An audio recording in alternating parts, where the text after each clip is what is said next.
I was waiting for you a know good what? I do point have to hit something. live. Ah.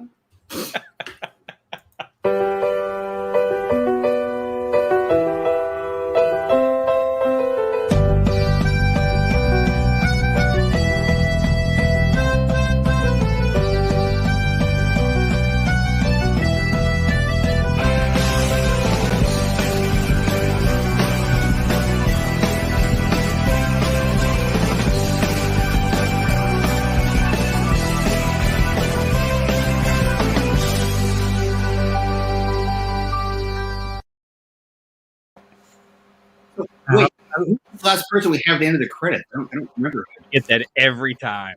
I'm not going to ever not leave Adrian in the credits. He was a cameo character we had for one season. Did we? He was the regional manager when Michael Scott had to leave for a while. He was the breakout fresh character. He's the only one out doing other stuff now. So, Behind. He's his career's moved on. So has our show's continuity been rebooted a couple times? Because I don't remember him at all. Yeah. Come on now. Well, that has to do because we had we have continuity. We had Satana. So we had Satana delete parts of your mind, Kyle. Oh, okay. Okay. Yeah. Sorry. Also, I need another intro recommendation, and Josh will never not be dancing Josh in every intro because that's the best gift. Oh, then maybe does Dancing with the Stars have an intro? Maybe do that. Oh, Lord. Could do that. You could always do Parks and Rec. Or, well, we did. That was the first one, right? That was the first one. Oh, it was? Yeah. Yeah, that's right. Okay. All right. You could do like a real world. Real world would be good. Brady Bunch. We need to just real scumbag. We already had the Brady Bunch on the list. A Jersey Shore. Oh God, I'm out. If we're bringing the Jersey Shore, and I'm out. How is the situation of our podcast? All right. Well, how's everybody doing? I'm great. Yeah, doing fine. It was more rhetorical for the audience. But I'm glad you guys are also doing Daniel doesn't really care. In fact, he'd Yeah. prefer we not answer it. It's So. part of my they can't answer. It's part of my script. Part of my script. Pretend to care about your co-host. Done. Check. All right.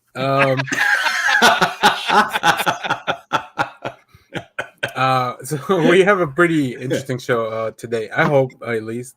That's the plan. As you guys know, Isn't that with every show though? As you guys know, yeah. Every show is built on that. The hope that it's going to be good.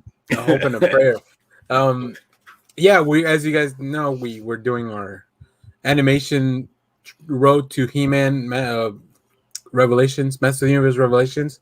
So today our main topic will eventually be the Filmation He-Man, kind of like the background on it, and then Kyle's gonna fill us in on what we need to know going in to maybe this new iteration of He-Man that's going to come out on Netflix. But before that, we do have a few more things. We have started a Patreon recently, which is it's really just a one. There's no tiers or anything at the moment. It's just like a tip jar situation. But we do have two things. One, we have a giveaway that you can get more details on our YouTube page, the main video. And the other thing is that we have a Patreon. Clay, you want to tell us about our Patreon? If you are a subscriber to our Patreon this month, at the end of the month, I will be giving away the series Erratic by Kari Andrews that I got from AWA. It's a fun book. I loved it. I love his art. It's more of a teenage type book, though. And Big Girls by Josh Howard's an image book I really, really loved and want to give that away. That is more of an adult book. But anyone that's a member of our Patreon at the end of the month, we'll do a drawing and give it away. I've already picked out a couple of books for next month's Patreon giveaway.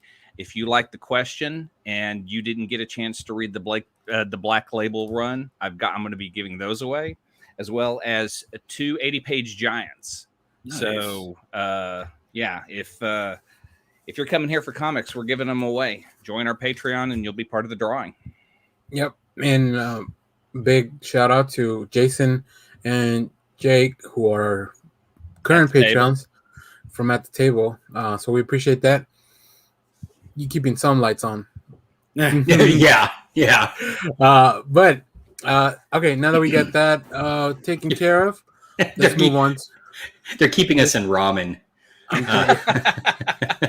It's a step above from what we were at. That's right. So let's go on to our previously on next issue. Who wants to kick us off? I don't know if anybody's super excited to talk about what they need to, what they just did. I am because I see that other people have seen Fear Street. Oh yeah. No. See, I've seen it. I saw the advertisement on Netflix, but I haven't watched it.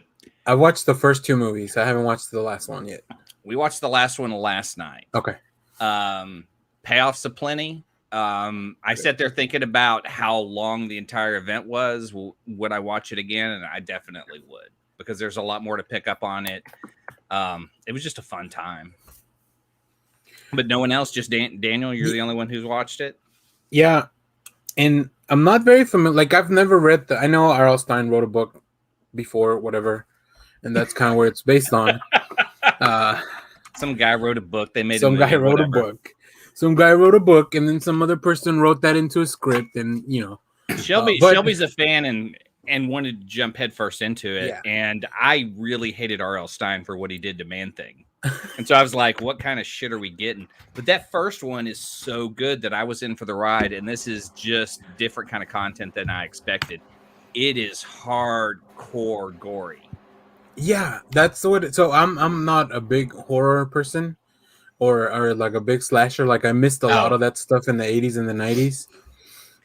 But I mean, this has a lot of gore. Yeah, the 1994 movie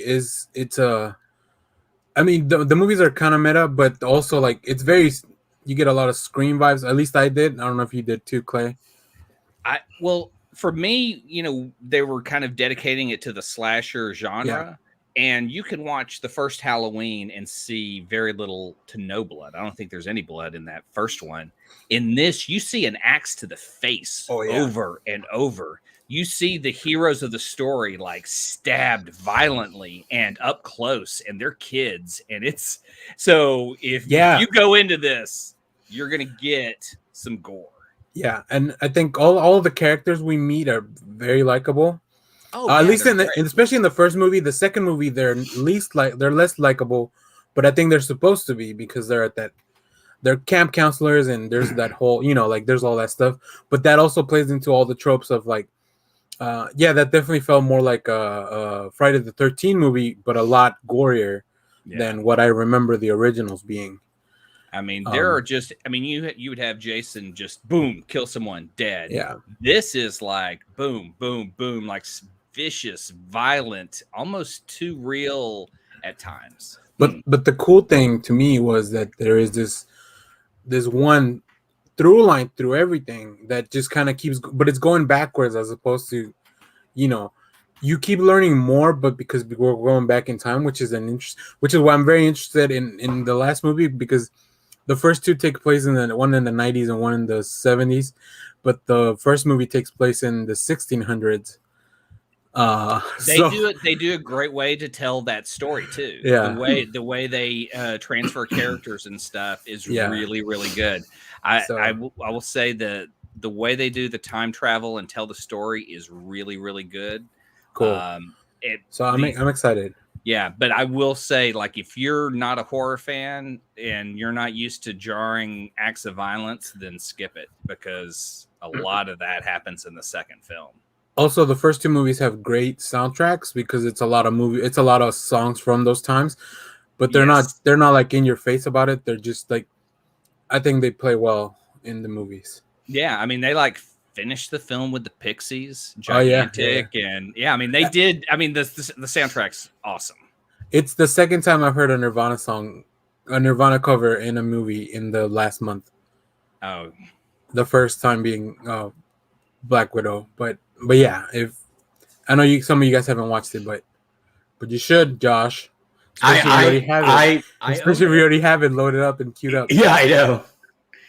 My daughter gave it 100 out of 10. So I don't know if you would want to do this, but if y'all want to do like a father-daughter review of the movie, I think that would be pretty cool. Oh That's my a good Because I think idea. it's two very different points of view, especially since she's just catching up on the MCU. I don't know. Just something for you to think about. Okay, that sounds good. It's okay, convincing her. Yeah. That's going to be the thing. Yeah. And we talked about Gunpowder Milkshake, and it is really disappointing. Like, why? Why? I want to know why. Because it is style over substance. It is shot very well with great people, but the action is not shot as well. There are scenes that are really kind of slow, and you can almost, there's a scene where Karen Gillan fights in a bowling alley that you just almost see the steps they go through, like 1, 2. So, I mean, it's not John Wick, and I don't think it's supposed to be John Wick, but you have some cool ass people being cool on screen. How is Karen Gillan's performance in the film? She's okay.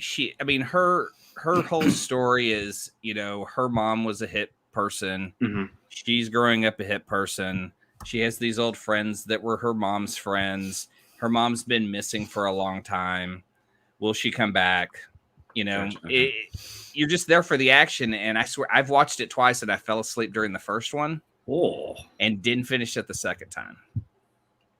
Like, Okay. I mean, for a movie like that, it should have more action in it.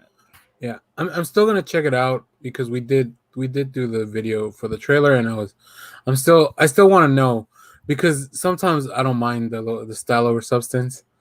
So we'll see.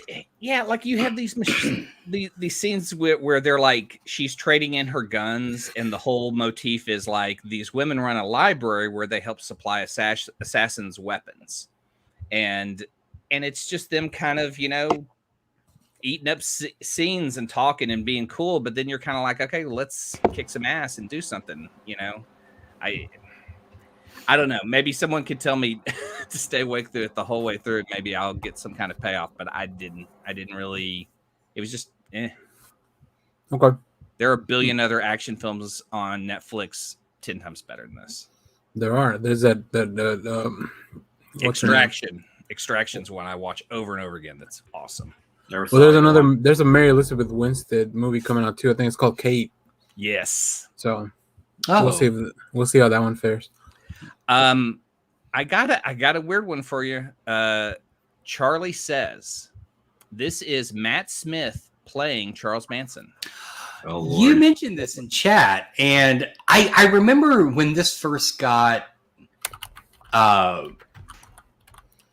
announced. Yeah. It came out like 2 years ago. I was going to say it was a while ago, right? Yeah. It's on Netflix now. The interesting part is not Matt Smith, but Hannah Murray, who played Gilly in Game of Thrones, plays Lulu, one of the girls. The focus of this story are the 3 girls that end up in prison together, and the aspect of a social worker who went to go help them and kind of break down the walls and kind of expose and go, hey, this is kind of what you really did. You kind of have to accept and move on with your life. But man, is Matt Smith good.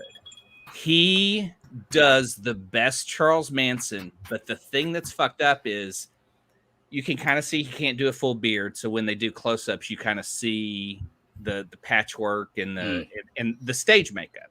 Yeah. You see, and it's like everything else looks like a movie, but Matt Smith looks like he's doing theater in the middle of the movie, but he's really good. He just has poor makeup and shit on him. And he does the mannerisms. It's just really good, but he's so tall. Like if you've ever seen Manson in anything, he's like 5'6". He's not. Yeah. And they shoot Matt Smith from below, so it makes him look even taller and bigger. And that's not the way he should have been shot, because he was a small man who controlled many and told him to do a lot of things. But man, Matt Smith is good in that. But really, Hannah Murray, I got to tell y'all the ending though. Let me tell you the ending because it is such a fucking shit ending. Does it end with a flame? Does it end with a flamethrower? No, it is not. It is end with a flame. It is the opposite of Once Upon a Time in Hollywood. Because the flamethrower is my preferred ending to that story, and that is the best ending of all, sir. But this is one of the worst because, and if you don't want to hear it and you want to watch, cut away for 30 seconds now. So there's this part where Lulu has sex with this guy on the Spawn Ranch, and he comes back to save her and basically comes to her and says, I don't think you should be here. Like, if you don't believe you should be here, we will take you right now.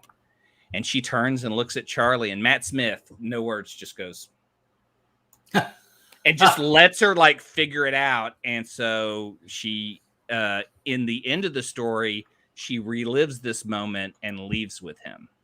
Oh. And it's like, oh, so then you get away, but everything else still happens and it's still a shit place, but you're saved. And that was kind of the shit ending. The real ending you want is them kind of learning what they did and accepting that they're terrible people. See, but I find that fascinating that now there is yet another retelling of the Manson murder that ends on fantasy, right? It's like, rather than contending with what happened, we have multiple versions of the story where people reimagine how it could have been different and better for people, Weird. Very weird. I recommend the film if you're into that. It's more about the cult and the Spawn Ranch and the girls' rehab. So it kind of goes from prison to retelling a story if you're into that. I really liked it a lot more than I thought I would, with Matt Smith being so out of whack. But man, his performance is kick ass. He creeps you out. Nice. That's the thing about Doctor Who actors; they can do that. Yeah, yeah, it's true. Yeah, sorry, I know I'm going long, but I have this. I watch movies about boats, and like you guys know that, like you say about boats? About boats. Clay's because a boat I donate. aficionado. He watches movies, shows. I love boats, but I would never get on one. YouTube channels. I don't. Yeah, like one of my Patreons is this girl who travels around the world in her boat. I would never fucking do that. That is insane.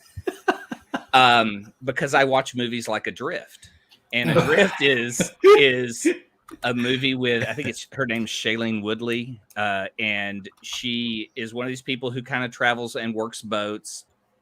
Meets this guy. And it's based on a true story. She meets this guy. They kind of hit it off. They get an opportunity to sail a boat back to San Diego from where they're from, and they go on this trip and are hit by a storm and have to survive. It's just everything that can happen on a boat that's horrible happens. Yeah, this is. I think I saw the trailer for this one. It's a typical, survival film thing. Yeah. And so because I was watching a thing on boats the other day, and Shelby goes, I fear that one day we're going to be living on a boat. And I go, there's no way we'll ever live on a boat. Have you seen Adrift? I think we have footage of that. Let's see it.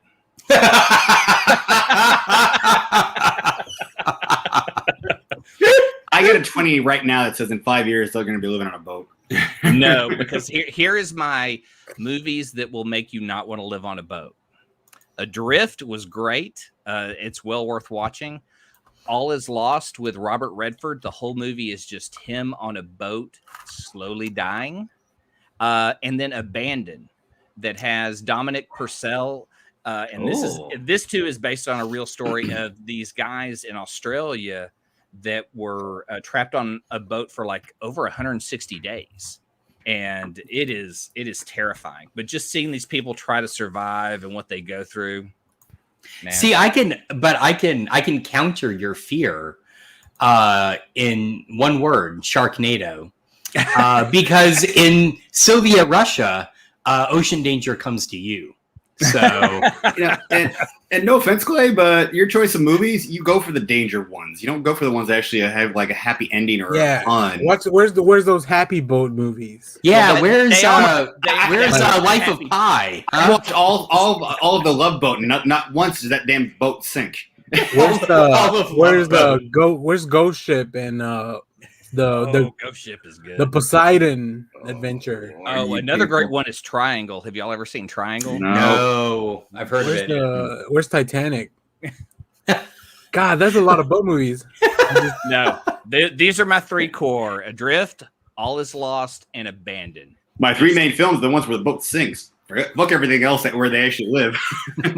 No, everyone lived to some point. There we go. Things happened. To some point. Yeah. But yeah, everyone lived except the one. Films that Adrift was fun. Everyone lived except the person that had to eat to stay alive. Yeah, exactly. Oh God. You made me think of Superman Returns. Huh. The dogs. Weren't there two of them? Yeah. Okay. Yeah, that's right. Man, what a move! They put that in the movie, huh? I know. And the one comic series I caught up on is Crossover by Donny Cates. What a weird, wild book. I haven't finished it, but I just started. Okay, you did start it. Then I won't spoil anything other than please get to the Chip. Yes, issue 7. I think they're taking a break before they come back. It's going to be a couple of months before issue 8 comes out. But the first 6 set it up really well, and then Chip jumps on at 7 to give you a different angle of what it's like living in a crossover.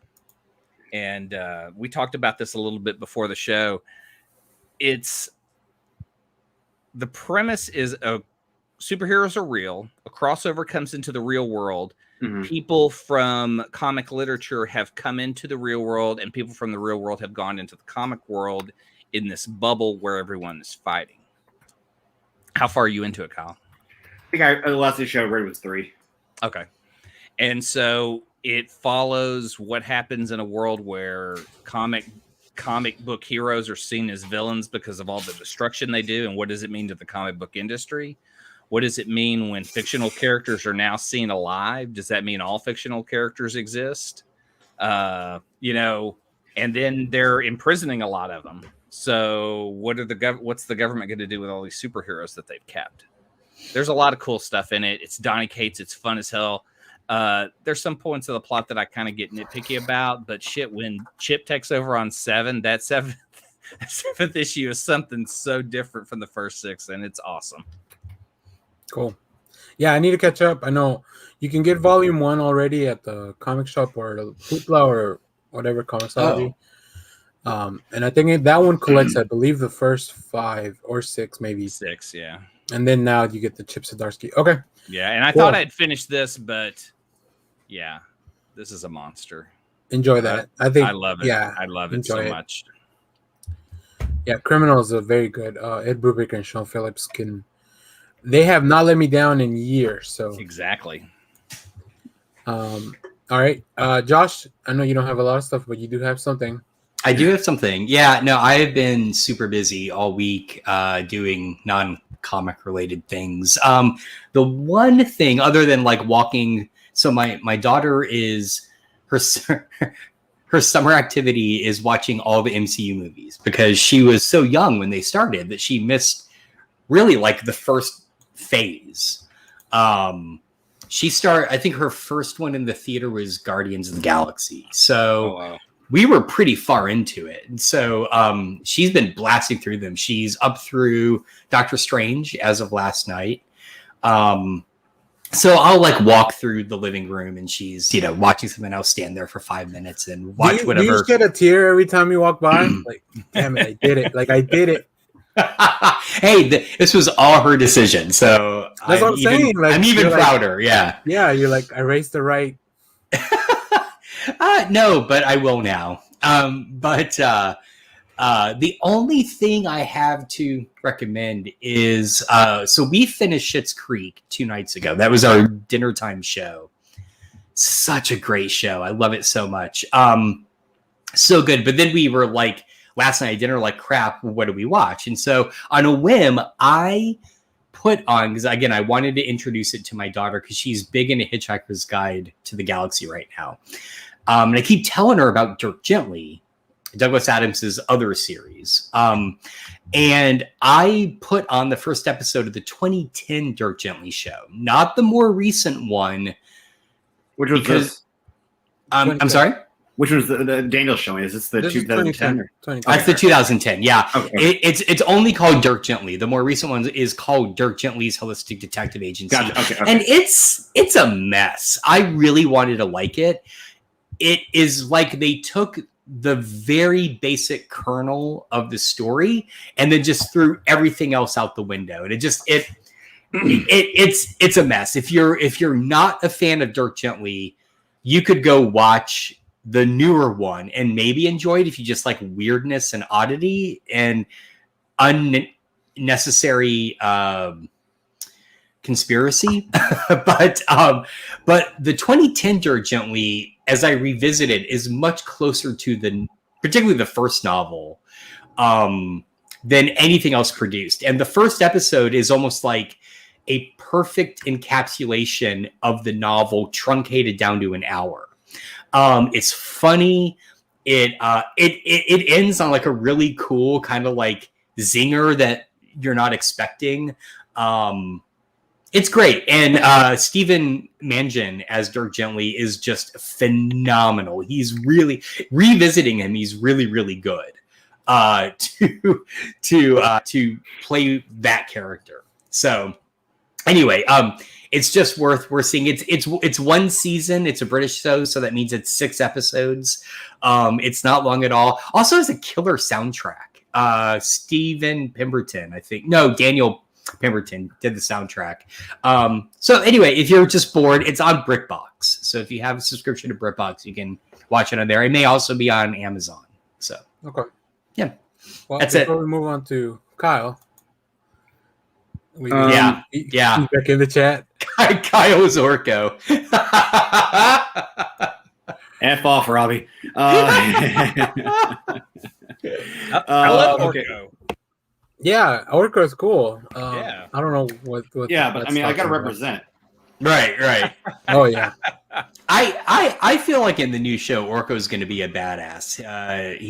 What still gets me is the fact that news trailer is being narrated by Cringer. Of all the freaking characters, you got him being that articulate about telling the story of Attorney and He, and I'm like, how?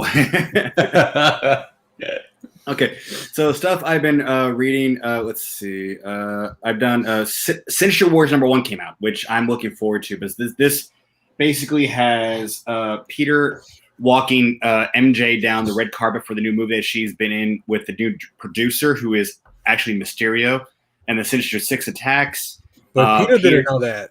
Well, no, he didn't. And then she eventually tells me, he's like, what's going on? Yeah, it's... So I reviewed this for the channel, and I was like... So, unlike Kyle, I haven't been reading Spider-Man. I only know what's going on in Spider-Man when Kyle tells us what's going on in Spider-Man. But that like Kyle telling me and the synopsis they give you at the beginning, it's good enough for me to like kind of catch up and start reading this. Not even that. It starts off with Stephen Strange in hell with Mephisto, and he's going, "What's wrong with Peter's soul?" And I'm thinking, I think we're going to get a tie back to a brand new day when realizing that he gave up his soul to save Aunt May. So all those people that didn't like One More Day by Jay Straczynski. Oh my god! I think they'll probably enjoy that. I like One More Day because I didn't have 30 years of Spider-Man baggage when I read it. So I completely understand people that didn't like it. You lucky bastard! Hey, I got no problem with that 30 years of baggage. I'm willing to. No, good. I mean, no, it's fine. It's fine. The only like that whole Straczynski run of Civil War, Back in Black, and then One More Day, I really enjoyed like those 3 events. But seeing all the other Sinister teams come together, it's just like I'm really looking forward to it. Yeah, the Savage Six and the Sinister Six. Yeah, oh my god! And then you have Mark Bagley doing the art on this. I know that cover looked amazing. The God is back. Look, the Spider-Man artist all reign supreme. My only complaint: default Spider-Man artist for me. Yeah, default motherfucker. That should be the main guy. There's no default. Who else? John Romita. Yeah, no. That 30 years of baggage we carry Bagley around. over Romita. Bagley over Romita. I'm sorry. We might need to do a mini segment. Kyle, I'm sorry. You are objectively wrong. No. That's why Hordak is the all supreme. It's whatever I say. Well, let us know in the comments. Let's know in the do you comments. prefer- Ron do you Romita prefer has Romita? more defining moments as a Spider-Man artist than Bagley. Romita's got shit compared to Bagley. All the artwork that Bagley's done, whether it be on Amazing or even Ultimate Spider-Man. I don't know about I mean, that. you could almost throw away Ultimate Spider-Man because Oh, don't you dare! It's coming back. He's what kept They're that. bringing it Oh back. my god! Yeah. That's what I was gonna say. Look, I don't want to sound like the '90s kid, but Who's McFarlane? Who's this McFarlane person? hey He's a- man, he's a kids Canadian love boy. chains. He's a Canadian boy. he's a Canadian boy. I will say the only issue I have with Bagley's art is that he comes with an army of inkers, and they all do different stuff. So it's a little jarring from page to page. And that was my only complaint because he has 3 inkers. I don't know. I'm guessing due to like speed or whatever the reason may be. I love That's that my we only haven't even- complaint. We haven't even talked about Ditko. We're over here fighting over about Bagley and Romano. We haven't even talked about Ditko. I didn't want to say it, but yeah, kind of OG Spider-Man artist. You're right. Romita was a good artist, but I'm thinking Romita Jr., not Romita Sr. No. Oh. Wait, I'll go to bat for Romita Jr. I love his stuff. I love his. I love his Oh, Spider-Man. thank you. But senior All right. Spider-Man. Oh, yeah. I'm No, not a big yeah, fan of yeah. Romita Sr.'s art. I hate to say it. I'm not a big fan of it. Someone make a note. We'll have a Spider-Man artist episode, and we'll all bring. Oh, our this is favorite going to be stuff. awesome. Cool. Kyle going to win. All right. My next issue was Flash 771, which basically ends the story arc of Wally West going through time. It ends up with basically find out the reason he got stuck in the time not the time stream, the Speed Force, and he's going through different embodiments of different speedsters. Is Savitar makes a return, and it basically ends up, and this is where I love it. Barry giving Wally his old Flash costume ring, so it's no longer the red fro being outside the thing. It's him back in the actual red costume with the white, lens. And he's back to being the Flash. And so he's now, again, the Flash. So this is where I think we're going to see him as part of the Justice League. So that was a lot of fun. I appreciate Kyle keeping us updated on the Flash, too, because I don't think I've read a Flash book in years. Last time was New 52 for me. And I was reading the Rebirth. Rebirth. Then dropped it after 6. I was reading the Rebirth stuff, but then it got really... I love the Flash, and I read the first, I think, 5 or 6 issues after Rebirth, and I just couldn't do it. And the last thing I read were those digital first weekly issues, and those are fun. Those are great. Somebody's got to keep love up for these heroes. You guys don't want to know about Spider-Man or the Flash. Somebody's got to keep love for them. Listen, If they're not Gorillas, I'm in. There's 10 Batman books and 13 X-Men books. I'm doing what I can to read my part, right? But we've had this talk, Daniel. Stop reading X-Men. There's only one X book you should be reading. That just came out last week. Way of the X. Again, there's only one X-Men book, and that came out last week. Way of the X. Whenever you pick up your books, that's when the comic came out. Oh, okay. I also I didn't put it in there, but I also read the newest issue of Thor, which is interesting because it's Thor realizing he's got issues with picking up Mjolnir. And so he actually goes down to Earth, talks to the Avengers, ends up accidentally slamming Mjolnir into Iron Man, which he didn't mean to, and ends up having like a beer, sit down and talk with Captain America, saying, I got to figure out what's going on because I can't, and I think he's about to give up being control of Mjolnir. He might give it to somebody else. So it's kind of interesting. Well, what's going on in that Beta Ray Bill book? Oh, he's going for a huge sword by suture. It's like... We got to preview that. There's a Throg storyline coming. Yes. So I think the next arc is Donny Cates writing Throg. Hey, that art better be Simonson or get the fuck out. So shit. Yeah, who's the best frog artist that Marvel has? Best frog artist. It's whoever did the original Frogman Spidey issue. I'm gonna look that up. Read Infinite Frontier number 2, which is still going good. You get a little bit more in depth on Roy having. Oh yeah, I love this. I don't know who exactly. All I know is she's apparently the FBI agent that tried to arrest Lois after Superman announced his identity. But she goes to the. You learn more about how the world actually knows there's a multiverse now. How Director Bones is back in charge of the DEO, and they're trying to figure out people who are from different universes. You learn a little bit more about Roy with the black ring, with the and the fact that like Jade is disappeared, and so basically you have they're at the main headquarters for Justice Society, and you have Mr. Terrific talking to Alan and Obsidian, and he goes like saying, we realize that like these people that came back, they're not tracked in this whole thing. We don't understand where they are, and so basically you have Obsidian go, "Damn it, Dad, we have to kick ass to actually figure out what's going on." And Alan's like, "You're right, let's do it." So they're going off to try to figure out what's going on. So it's this weird, and you also learn a little bit more about because you have Thomas Wayne from Flashpoint, who's now on Earth, maybe 30? I can't remember. Whatever Earth has President Superman on it, and they're trying to figure out where he came from and then what's going on there. So it's like DC's got this interesting dynamic of multiple stories about the characters who are supposed to be focused on the Infinite Frontier series. I don't know. I don't know where they're going with it just yet, but we'll see. But I mean, Psycho Pirate is back officially now too. Like yeah. What a weird character that one is. I know. And then the one movie I watched this week, which I thought was a little bit fun, and you guys can question me, but it's Space Jam 2 with LeBron James. It was definitely a movie. It was definitely a movie that came out. Wait. Did you watch it? I did. Uh-huh. It's a fun film. It's not great. It's just it's what a summer film should be. If I were gonna go watch it in the theater, it was just a lot of fun. You got the Looney Tunes. I'm not complaining too much because I did watch it at home. There's two sequences with the Looney Tunes that are really, really good. I think everything with the Looney Tunes are definitely done better, I think, here than in the original movie. The other stuff I was not. I mean, it's whatever. Don Cheadle looked like he was having fun. So that's cool. Don Cheadle is the villain as Algorithm. It was awesome, and then it is what it is. It's like it's the first one. You brought Michael Jordan in to play hoops with the Looney Tunes. You brought LeBron James in to play hoops. I mean, But I've heard that they crowbar in every Warner Brothers property into this movie, though. To an extent, yes. Rick and Morty. You've got Game of Thrones. You've got Harry Potter, Matrix. I know. But the way they do it, I'm okay with it.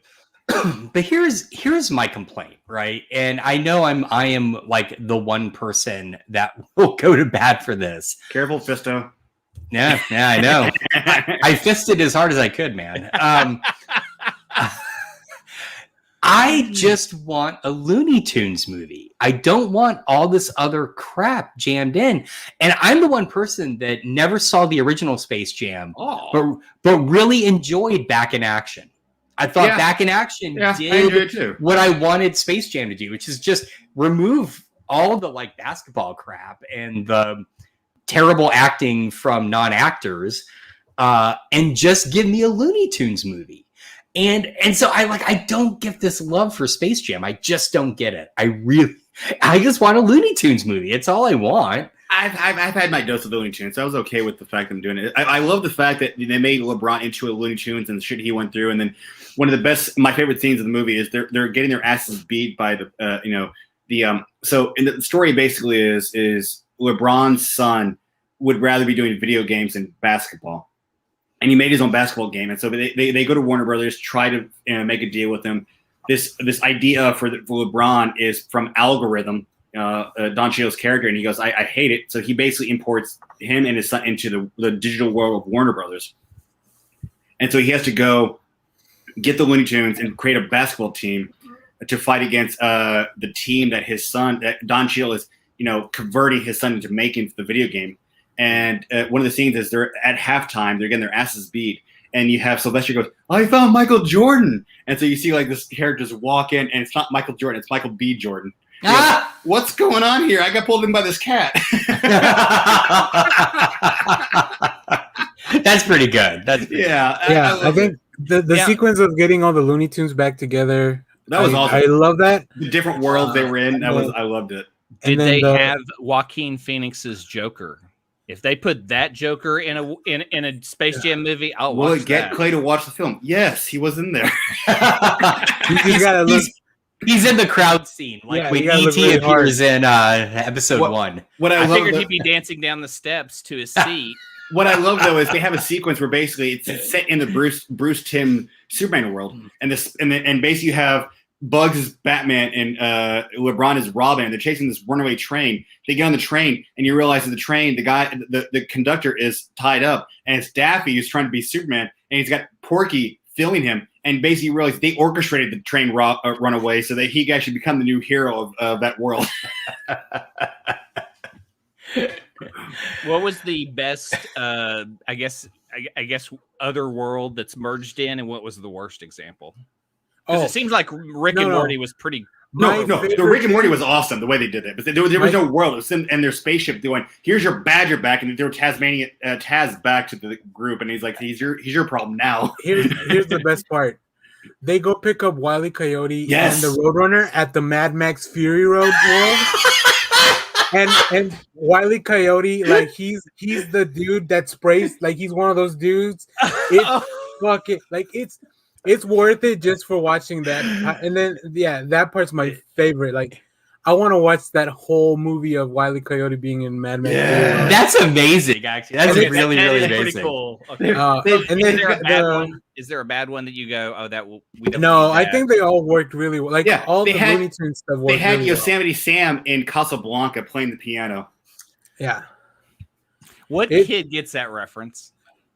It's a valid point, but still. This guy. So that, and then like they have the same scene from the first one at the halftime that they rally back, and then there's the Looney Tunes doing Looney Tune things. Like those are the two. Those are my two favorite things from the film. So if you may want to fast forward. I think the issue is that LeBron James is not as charismatic as Michael Jordan to me. But then again, this is through the lens of a kid that watched the movie back in the 90s. Yeah. Right? Where I'm not looking at it critically. Not like Michael Jordan exactly had charisma either. Yeah, that's what I'm saying. Is Bill Murray in this one? No, unfortunately. I kept hoping he would show up. Or Wayne Knight. They could lean on Bill in the first one a little bit. Or Wayne Knight. He didn't show up either, which is a shame that none of those guys came back. I didn't hate it. It was what it was. It's not a great film. It's just a fun summer blockbuster. In my opinion. Don Cheadle is really good. Yes. Don Cheadle takes it to a new level. As a villain, he takes it to a new level. So we'll go watch both Don Cheadle movies, Space Jam and No Sudden Move. Very different performances. Oh, very good. No Sudden Moves. I don't. Did you guys hear about this? The fact that Don Cheadle got an Emmy nomination for Best Guest Star, and I'm like, he's in there for 5 fucking minutes. He says like, I don't know, like 3 sentences. I mean, even he's confused about the nomination. When you work for Disney, they know people. It's 5 great minutes though. Oh my god. Well, that said, I mean, Don Cheadle's never bad, so he deserves any nomination. I'm not questioning his deservement of the award, but he's in there for all of 5 minutes. Like, how is that a guest star? The guest starring role should have been to why didn't the actress playing Sharon get it? That's my point. Great. She should have been the nominee. I agree. Yeah, I don't know how that works. So, all right, Kyle, was that it? That's it. Okay, I'll just run through my stuff real quick because we are running behind. And then I did reviews for all these comics. So, I read Ninjak #1 by Jeff Parker and Javier Pulido.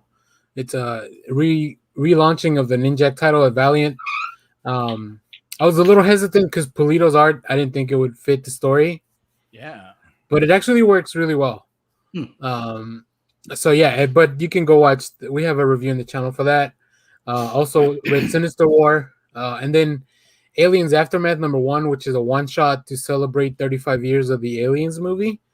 Written by Benjamin Percy with art by David Watcher. I think I'm saying that correctly. It's really good. It's a lot better than the Aliens book that's going on right now. That one I'm not super on board with. Oh, yeah? But this one shot was fun. I also watched Space Jam, like Kyle. And also, since I have Paramount Plus at the moment, I watch A Quiet Place Part 2 that came out on the service. And? Man, it's really good. Oh, fuck. I want to see it. I don't know that it's better than the first movie because it's so different. But yeah, it's very enjoyable. I I haven't seen either one of those, but like I've seen the trailers for the new Emily. I'm saying this because Emily Blunt. The new Jungle. Disney. Jungle Cruise. Oh, Jungle yeah, Cruise. Jungle Cruise actually looks like it might be kind of fun to watch. Yeah, and you can watch it at home for $30. Nah, I can wait. So yeah, I guess or for free in a couple months. Right. Um, I'll pay $30 for Black Widow, but I'm not paying that for Jungle Cruise. So Has anybody watched it? What Black Widow? Yeah. Not yet. I have. So yes, it's me. Valiant. Yes, they still exist. Robbie. Somehow they persevere. They had a movie. They had a Bloodshot movie. Oh yeah. Okay. Valiant is comic books persevering. And then the last thing I watched, Clay and I did a trailer reaction for a movie from Neon Studios starring Nicolas Cage called Pig. Oh Lord. I really liked the movie. I've heard great things since we did that. The Rotten Tomatoes looks great. I will say the trailer sells the movie like kind of like a John Wick movie. Yeah. It is not that. Because it is not that. I went with my Is brother. it more Mandy than It's not. John Wick? Ooh. It's the opposite of Mandy. Oh, okay. Aw. I went with my brother to watch the movie yesterday, which is great because it was early bird and there was only 2 other people in the theater. He did not enjoy it as much, or maybe at all. But I think part of it was because when I told him what it was, I went with what the trailer was telling us, and I was like, I think it's kind of like John Wick, but with a pig in Nicolas How did Cage. you walk out of the theater not knowing whether he really liked it or really hated it? No, I know he didn't like it. I just don't. You just don't know how much. I just don't know what level of. Yeah, right. But I really enjoyed it, and Nicolas Cage is great. There's a really interesting scene that kind of comes out of nowhere with another actor that makes you kind of think about your life, and you're like, okay. And then you get to see like this whole seedy underground of the cooking world in Portland because Nick Cage's character is the pig.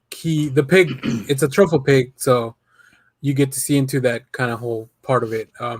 So yeah, it's quite enjoyable. It is only in theaters because Neon, but it will come to Hulu whenever it goes to streaming. They have. So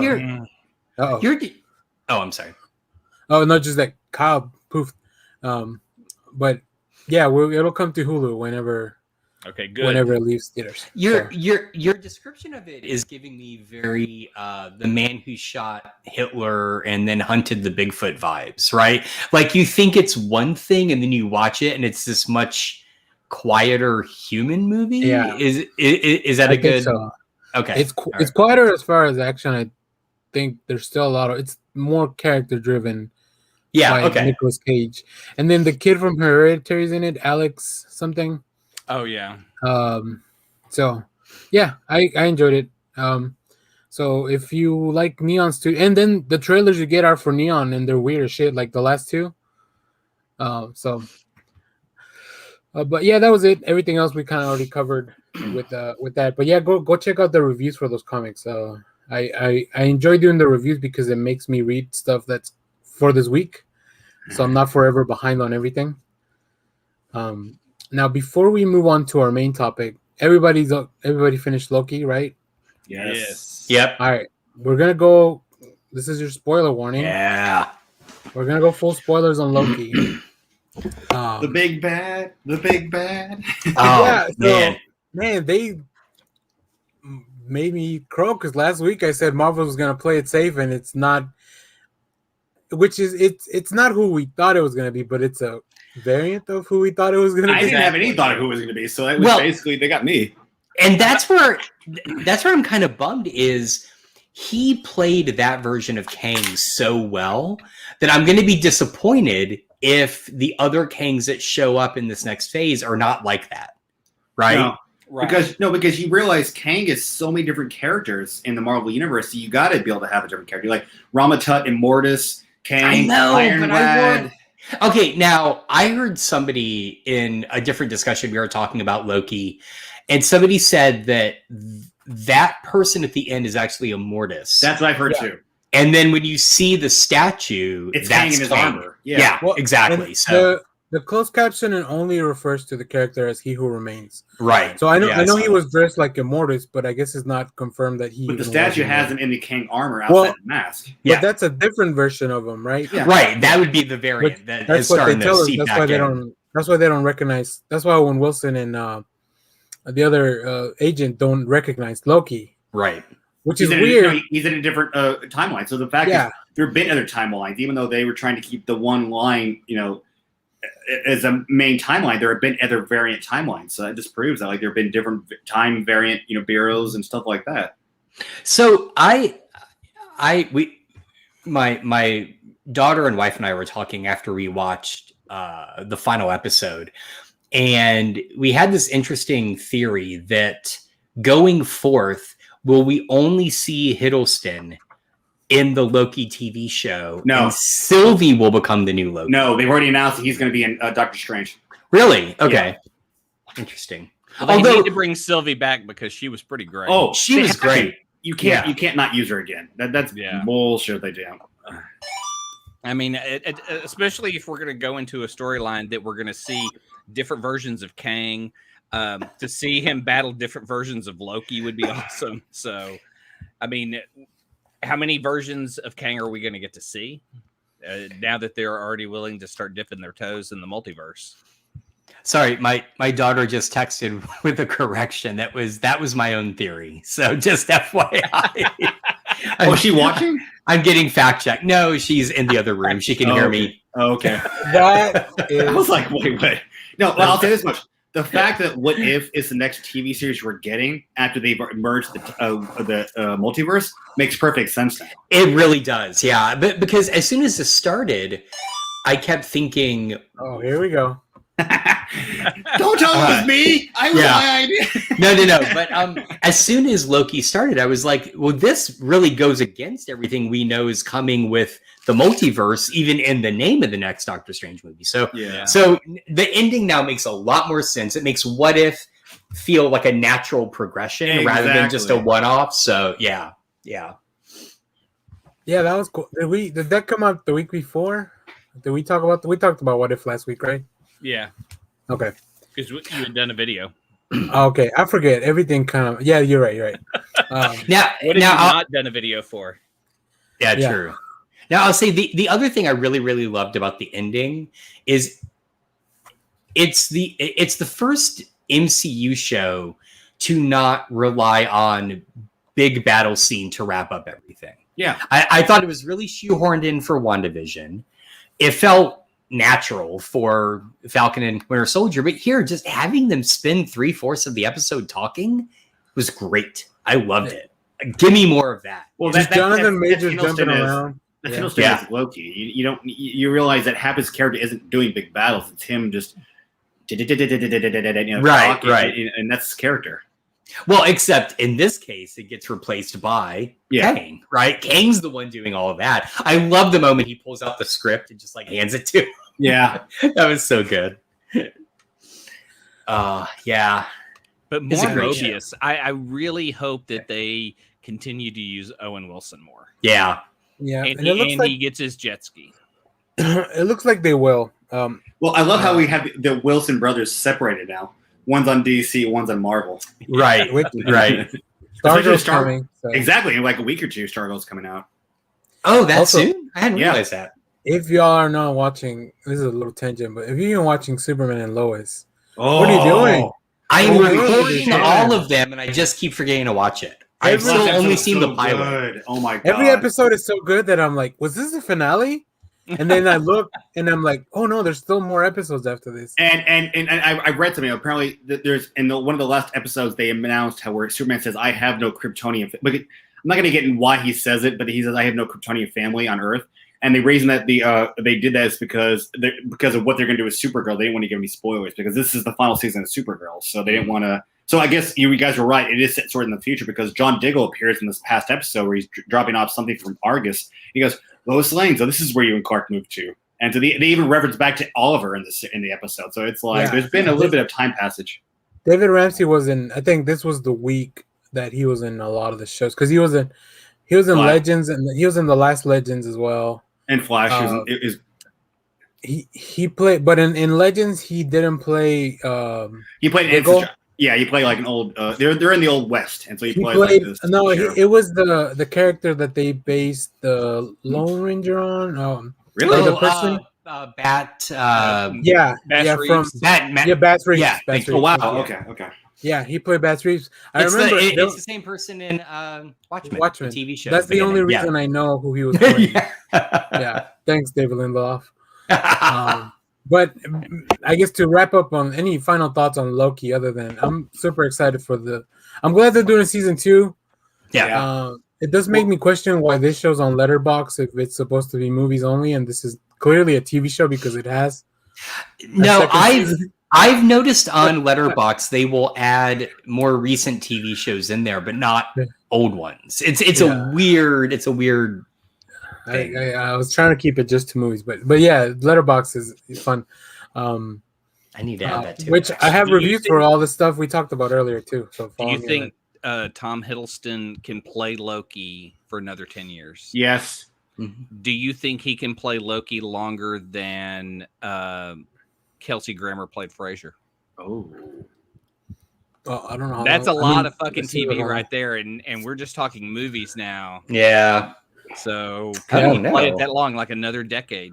Well, I think he's got it. I was young surprised. still. I was surprised by how little outside of the MCU he's really done in like movies and TV. Yeah, he did High Rise. Yeah, right? he's got Kong Skull Island. Like that's probably his other. Oh, I didn't know he was in Skull Island. Yeah, he's Yeah, he's a main actor. Skull Island is only good to see Samuel L. Jackson. Everyone Brie else Larson's is also wasted. in Whoa! No. We're not going there. They totally wasted that entire cast except for Samuel L. Jackson. No, Hiddleston's awesome in that. Okay, hey, Daniel, can you delete Clay? I mean, he I We will can, but have he our can also Kong showdown. he can, but he can now bring himself back, so it won't do any good. He is Kang. Power. He has the power, Skull Island was an awesome film. It is. I absolutely love it. which Josh But- refuses to watch you for some reason. You could take Brie Larson out of it and replace her with anyone. That Brie Larson's in it? Yes. I really have no idea. Tom Hiddleston totally wasted. They are so wasted in that movie. It's just John Goodman again wasted. Yes, he is the man. That is and you see an incredible pro-war movie with Sam Jackson, just the jungle on fire, and he's just screaming at this giant ape. It's just It's definitely very that is Apocalypse Now. Oh God, yeah. I will say we've said Sam Jackson a few times. So. Really, I never. Oh, I'm sorry. Did I break your concentration? I think that summons it. perfect. I do want to ask our commentator though. Snakes on a plane? Snakes on a plane.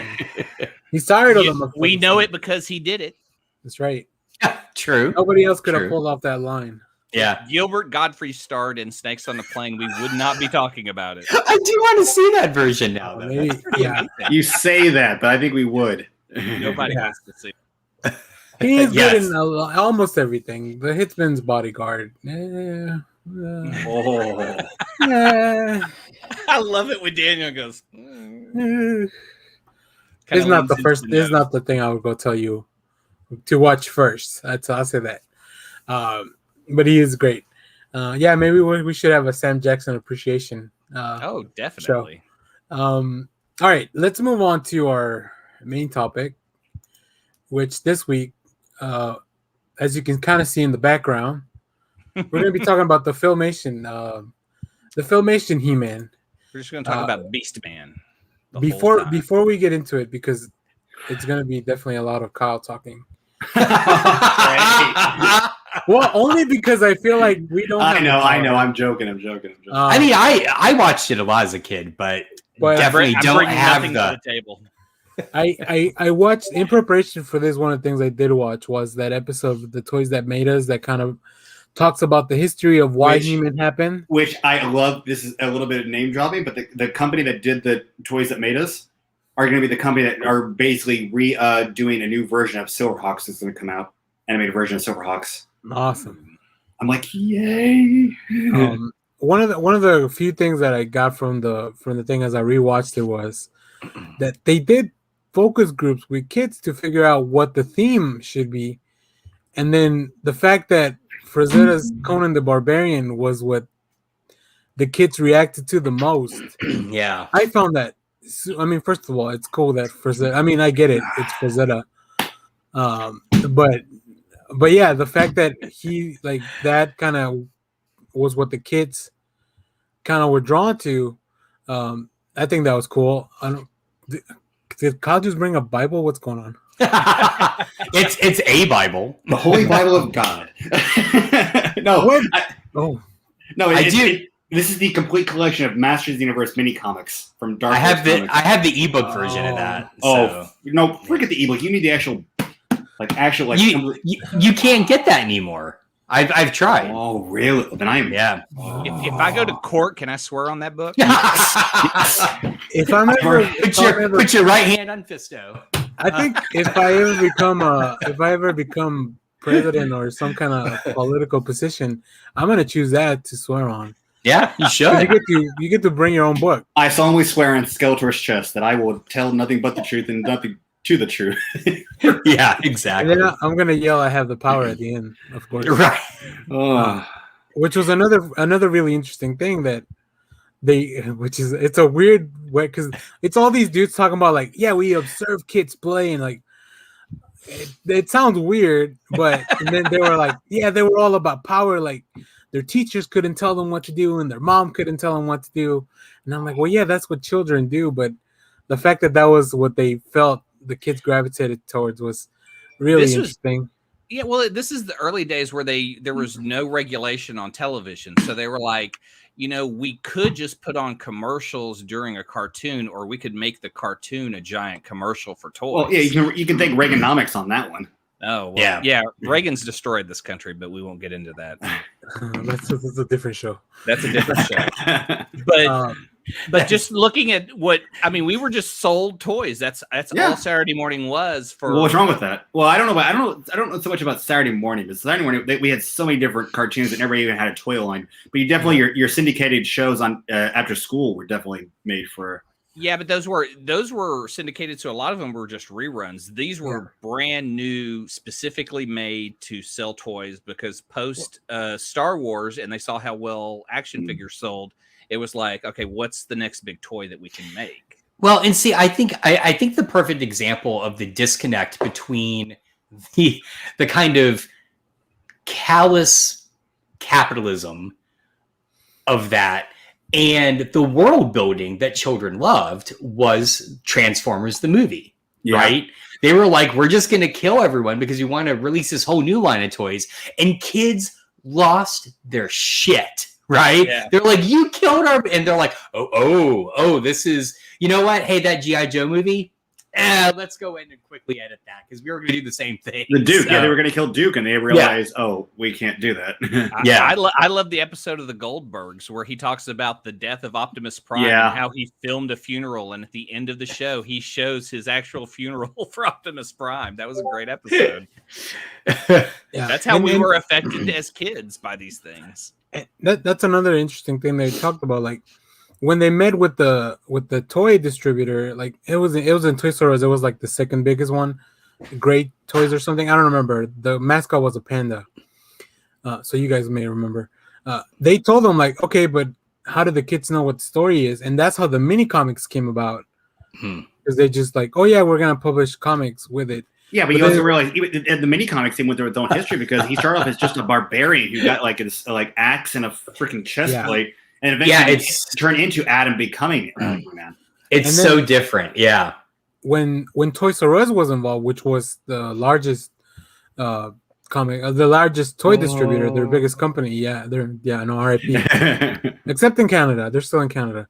But yeah, when they asked, they're like, comics, but how do 5-year-olds don't read comics? They're like, oh, we're also gonna have like this 2-hour special on TV. And that's when they go to Filmation. That's when Mattel goes to Filmation. Yeah. And they're like, well, for the price of what you would pay us for that, we can give you a whole series. And then that's really the birth of like the Filmation, and we have He-Man because of Black Star.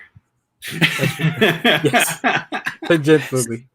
So I was rewatching just a few random episodes to prepare for today, and the two things that stuck with me are, one, how absolutely perfect the little musical stings are. Like, they still resonate in my head, right? You know, there's that, but also like the and they use them perfectly for like transitional moments. So you know a scene is changing, you know what's happening. And the other thing, and I remember even as a kid, I picked up on this, but even as a jaded adult, rewatching them, knowing how often they recycled animated sequences. That was Filmation. No. It was, but here's the thing they did really well. The recycled moments are well animated scenes. So like, you know, when He-Man's running or he's like coming out with his sword, they look good. And so unlike, say, when they did that in Spider-Man, you know, the 67 Spider-Man, 66 Spider-Man, here they took really well animated sequences and just said, all right, we're just going to flip them. We're going to repurpose them again and again, but they look good. And even as a kid, I always loved seeing those moments. I'm like, oh, it's the good shot, you know, like there were really smart decisions made that were done for practical reasons, but I think aided the appeal and the longevity of the show. Mm-hmm.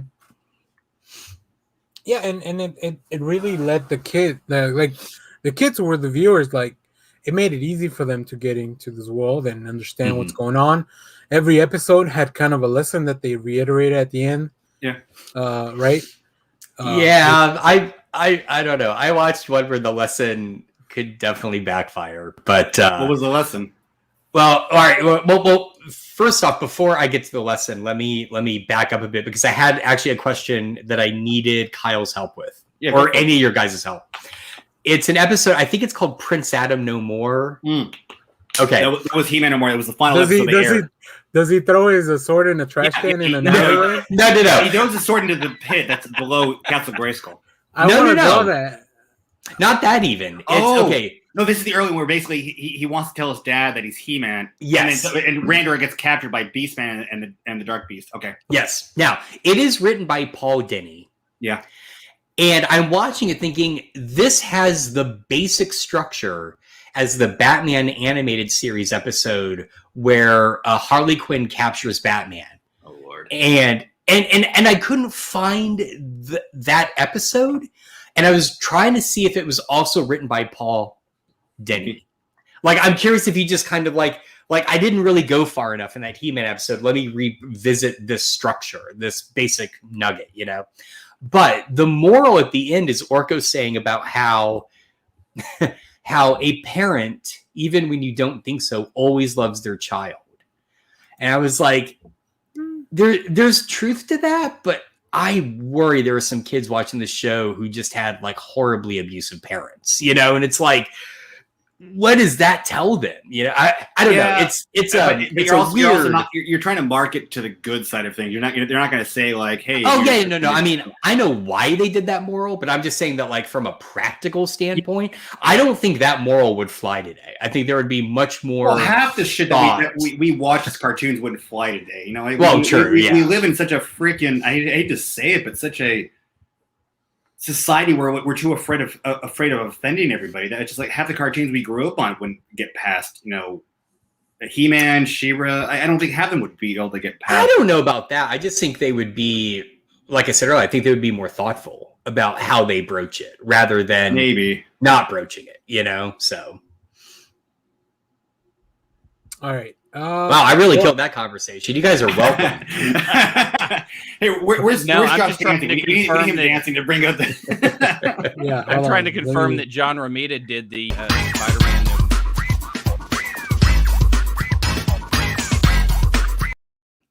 Just have to cleanse the timeline. Sorry, Clay. It's that. Cleanse the timeline. No, John Romita did do the Spider-Man No More cover, so. I want to. There was any Mark Bagley covers that were in that mix, but oh my God, Romita's out. He's old news. It's all about Bagley these days. It's all about the young covers. It's all about those young new artists like Bagley and Like Bagley, yeah, exactly. I do want to see. Yeah, I may. Bendis. If I have the time this week, I may draw that He-Man He-Man walking in the alley. He-Man no more. That'd be good. So Would he just be naked then, and just getting rid of all the He-Man clothes? Well, he would be wearing. He'd be wearing his Prince Adam outfit, right? Well, or his fur underwear. I mean, that stays on all the time. So, or is that part of the He-Man uniform? Huh. Maybe they'll answer all these questions in Revelations. That's what the Revelations are. Right. It's just like that thing where you have a giraffe, you have to figure out where the necktie goes. Oh. I just blew Daniel's mind. I don't like that. Who is most noted for being the longest running writer on the He-Man comics? Oh Lord. On the comics? Yeah. The show. Because I know that there have been different versions out there, but I don't know any of the writers on them. So if like I wanted to go find somebody that I dug in, like Paul Denny, if he had some stuff out there, Kyle researching the Bible now. Well, what's kind of cool about the mini comics is one of the artists was Tex. Yeah, I want to say Tex Avery, but that's an animator. You mean no? Was it Mark Teixeira? Yes. Oh, Mark! see. Wow, that dude's awesome. Yeah, he's great. I was just talking about him yesterday with some friends online. Okay, so like the one thing I like about this book is it actually has an interview with some of the different writers and artists, and one of the writers is Gary Cohen. Oh, cool. Oh. Yeah, he created Blue Devil and Amethyst, and he was like an '80s DC guy. That's what they say. That's what they're saying right here, and they're talking about like, and that's one of the interviews they have here. But he did the issue with that interview. That basically introduced Ram Man to the comics, mini comics here. Yeah, we were talking about Mark Teixeira because I haven't heard from him in a while, and the first thing I did went online just to make sure that he's still alive. He hadn't passed, and I didn't notice because he was one of the first comic artists I met at a convention back in when I started going. Cool. Yeah, I brought one of my Sentry X-Men crossover books that when the Sentry had a lot of there was a lot of books with different characters like Sentry, Fantastic Four, Sentry, Spider-Man. So Teixeira did Sentry X-Men, and he drew a little Sentry for me in the cover. Well, I need to track him down because those Marvel art books. I take one to every show, and he has a page in there. He's one of the few artists left on my book to get signed. Oh, wow. Okay. I think it's all his Black Panther stuff. All his painted Black Panther stuff is in that. He hasn't been on a convention I haven't seen him in a long time. So, but that would be cool. I just loaded up my copy of the mini comic ebook, and apparently I stopped just before the Fisto issue. Yeah, buddy. Hold on, look at that. Oh, there you go. Oh wow. Oh, cool. The comics look. They look rad. They are.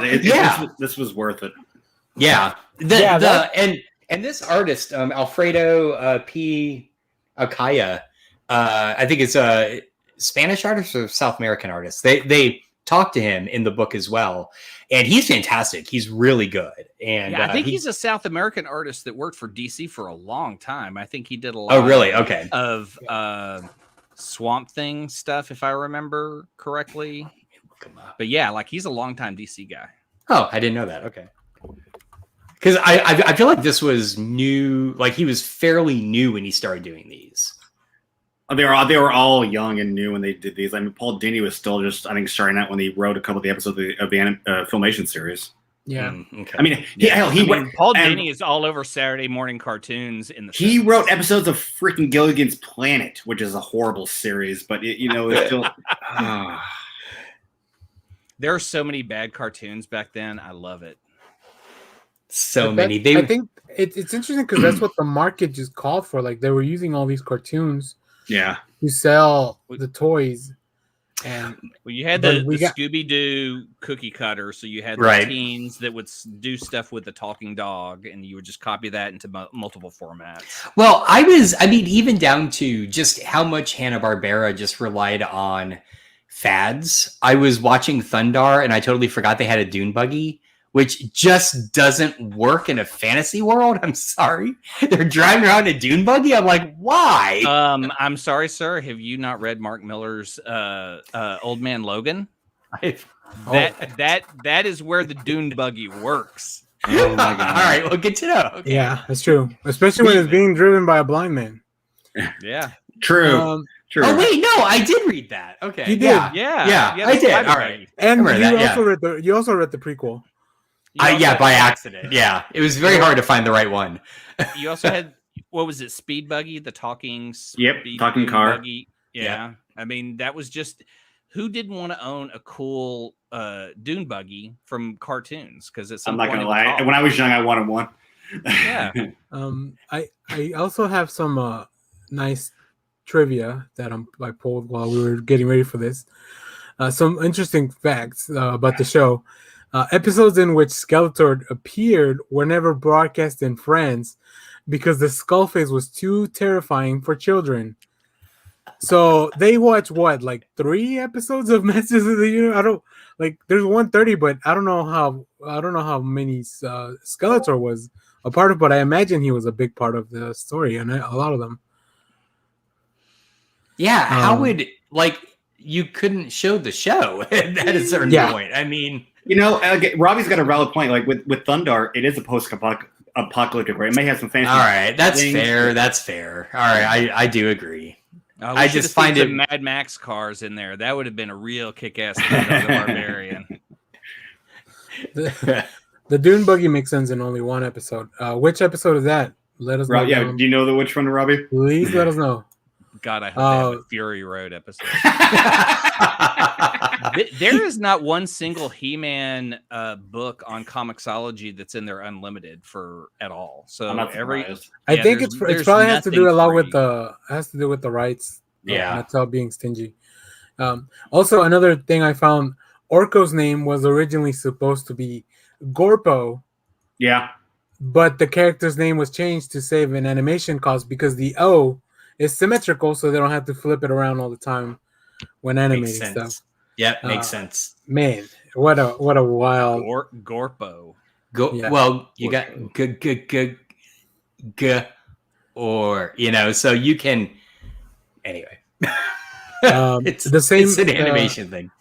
The same voice that Oppenheimer used for Skeletor was the same voice he had done for Ming the Merciless in Flash Gordon. Yeah. Yep. Which I never put together, and I want to go look at 2 different clips to see if that's if it's really the case. Gordon's alive? Yeah. Let's go watch some Flash Gordon. Oh, okay. There's an actual race episode where they actually need a car. That makes sense. I stand corrected. I always forget it is post-apocalyptic. So yeah. Another cost cutting. Oh man, Filmation with the cost cutting. Prince Adam is supposed to be a teenager, and I think we do see that in later iterations. Well, he is. I mean, he may look like an adult, but they even mentioned somewhere in the second season they actually announced it's his 18th birthday. So I mean, but he is save on animation. He was animated with the same design as He-Man. Yeah, right. So they wouldn't have to change him back and forth. Well, all they did was give He-Man a tan. Yeah. Oh, and lighten his hair a little bit, and take off his clothes.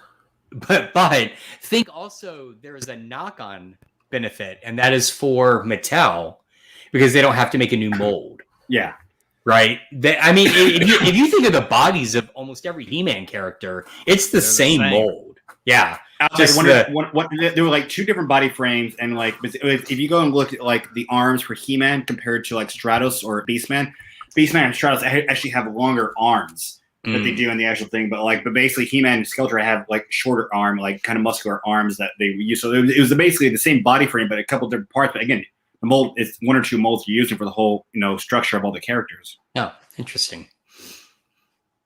The only time they ever really changed things up was I think there's Extendar, who was this character who you could actually he's a cybernetic kind of character who you could actually he could extend. So you could, his legs could extend, his arms, his head.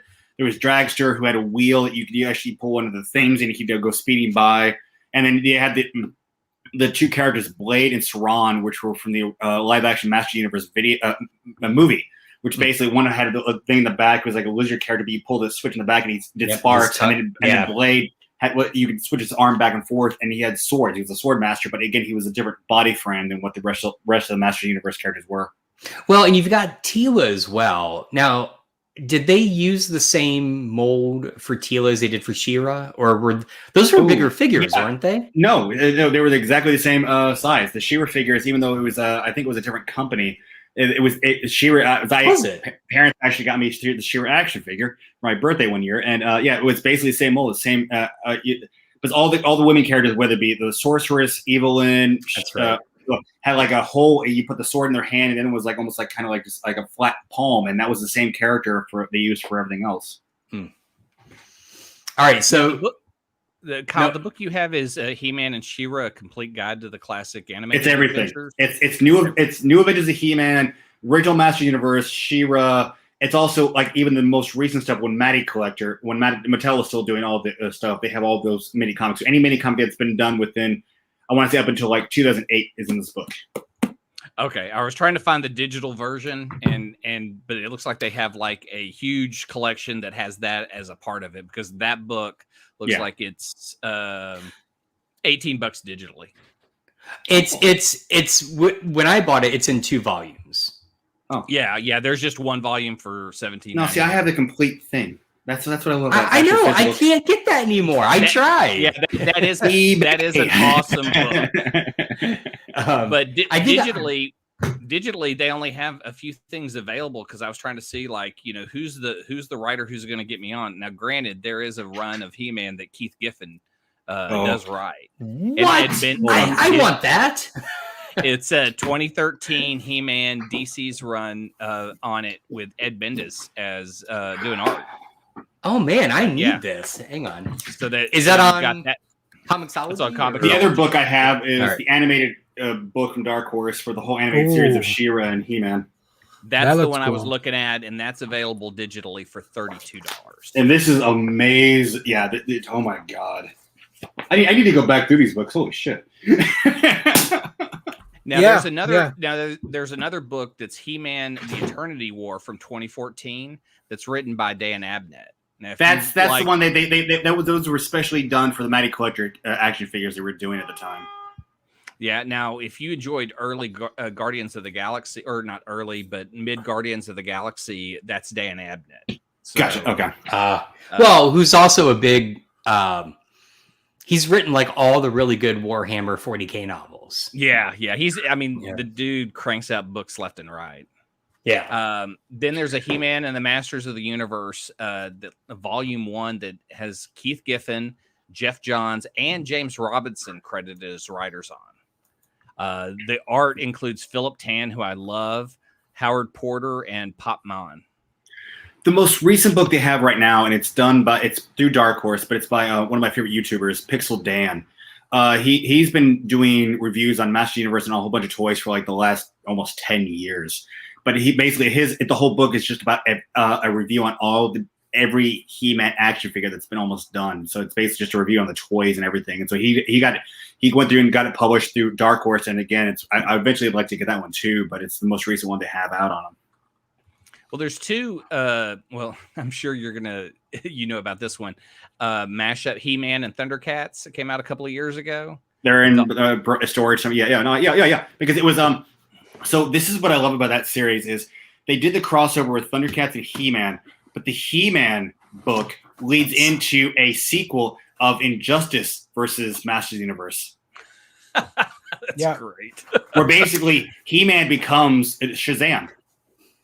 Oh, that's awesome. Yeah, the book is fucking phenomenal. Yeah, I do not recognize the writers or the artist on this. It's written by Rob David. Read the Thundercats and He-Man, and then read the Master Universe versus Injustice, because not the DC Universe versus Master Universe, the Master Universe versus Injustice, but it's a sequel basically from Injustice where Superman wins instead of Batman. Yeah, and there's also a He-Man and the Masters of the Multiverse. Yes, that one's good too. That was most recently. Yeah, that's the most recent book in here, but it's got art by Tom Derenick, Dan Yep. Fraga, and Richard Friend. I mean, that's and I pretty thought I awesome reviewed it lineup. for the show. I thought I was talking about it on the show because I think it so. deals with basically the He-Man from the live action film, He-Man from the touch game they actually had on the iPhone, and somebody else. And you can go to this universe where basically there's like I think it's like it's like Eternity of Prime where He-Man's evil now, and the hero is Skeletor, but not as Skeletor as Keldor, because the thing is, for the longest time, Skeletor was a demon from another universe, but they've already combined all the history, and now Keldor is actually He-Man's uncle. So Skeletor is He-Man's uncle, basically. Yeah. Okay, so in chat, I just want to bring this up because this is what I remembered as well. It's why I asked about the molds. The original She-Ra figures were made to look like Barbie, Yeah, so no, they were they bigger. No, they actually had like that was the thing. Like the sorceress Teela, Evelyn had a helmet. Teela had it was all plastic mold hair, so there was no hair. But with She-Ra, they actually had like hair you could pull down. They actually had you could brush and everything. That was like Right, but they were larger. No, than same the size. Same size as the. I don't think so. I think they were. I have the figures. Don't argue with me on this. I'm gonna look it up. Hang on. Well, Josh looks at that. I do want to say the other thing as I was looking through the series, pretty much what is it? 5 people voiced everything. Yeah, basically. Pretty much. Wow, what We a have discount! John Irwin, who does He-Man and a whole bunch of other stuff. Alan Oppenheimer, who does Skeletor, Man-at-Arms, Ranger. and a million other characters. Linda Gary, who pretty much voices any woman really until they bring in Erica Shamer, who voices a lot of background female voices. Lookie and She-Ra. Yeah. And then Lou Shamer, who does Orko mainly, and then like that's his. I can't see all the credits because there's so many that. Lou Scheimer was the voice of Horde Prime. All they used to take his voice and do like synthesizer stuff to change up his voices. There's a few other people. There's Jay Scheimer and George DeCenso, but they have like 2 episodes and 7 episodes, so it's very little. So this Filmation was really no wonder they gave Mattel such a good deal on like, instead of a 2-hour animated thing, we'll do all these episodes or whatever, which feels like a lot of episodes for a show that only ran really 2 years. Yeah, but 130 episodes. But that it ran daily. Yeah. So yeah. She-Ra was knocked down. It was made 1 full season, then half a season, whereas He-Man got a full 60 episodes per season. I mean, Filmation, just looking from their properties, they have a lot of stuff that they basically were taking existing IPs, converting them to cartoons, and collecting a paycheck. So, if you're already bringing in fans, supply 5 voices. I mean, heck, that's just a bigger payday for everyone. Yeah, and then She-Ra ran for 2 years after that, starting in 1985. Yeah, but 30 episodes less than what He-Man got. But only 93 episodes. Yep. Yeah. And then I believe that's when, at the end of both, is that when the movie happened? No, the movie was basically the movie is what launched She-Ra. So it happened between. Oh, okay, I see. Between the. But you had season 1 of He-Man, movie launches. You get season 2 of He-Man with the first season of She-Ra, and then you got the second half of the She-Ra season. Okay. Got it. Wait. Clarify what movie though? Power of the Sword, the introduction of She-Ra. Right. Where basically Adam goes to look for Adora. Well, but I didn't know if Daniel was asking about the live action movie. No. Oh, no. That was done, Okay. I want to say, around the 2nd season of He-Man. But that was just them trying to play off, what they wanted to make a live action. Again, Canon Films wanted to make a live action He-Man film. And eventually we were supposed to get a second He-Man film, but basically they made it into Jean-Claude Van Damme's Cyborg. Yeah. All right, Kyle. I am just wrong this episode. You're right. They are small. They are the same size. So. You're trying to question me, the master of the universe? He gets one victory an episode, and he has to blow. But he's still swimming in that Mark Bagley Spider-Man pool of disappointment. That's because true. Mark Bagley is the god of Spider-Man. We may need to tweet that out. Who's your? Well, not that. I will put forth a challenge, sir. I want you to bring me the top 5 Mark Bagley Spider-Man covers, and I will bring 5 There we go. There you go. So Yeah. I saw the movie in the theater. Oh, cool. Nice. Oh, yeah, I didn't know it came out in the theater. Cool. Yeah, it came I didn't out in know the that theater either. And then eventually it got broken down into the first 5 episodes of She-Ra. Okay. That's awesome. So, does anyone have not a favorite episode, but like a memorable episode of the He-Man cartoon? Yeah, like some minor from the very first season. The Diamond Ray disappearance. There's another episode where basically I gotta think of the name, but it's where basically Skeletor takes the Dragon Pearl and controls all the dragons on Eternia to attack the palace. It's because I like the first season better because they made Skeletor and his evil minions look more menacing. As the series got on, they became a little more of jokes. Like Trap Jaw and Beastman became more of like the comic duo. The real retarded brothers of Blue Beetle and Booster Gold. They were the ones who always were paired together, but they became like such just dumbfound idiots of the series. And it's like, God, they should be a lot more cooler than this.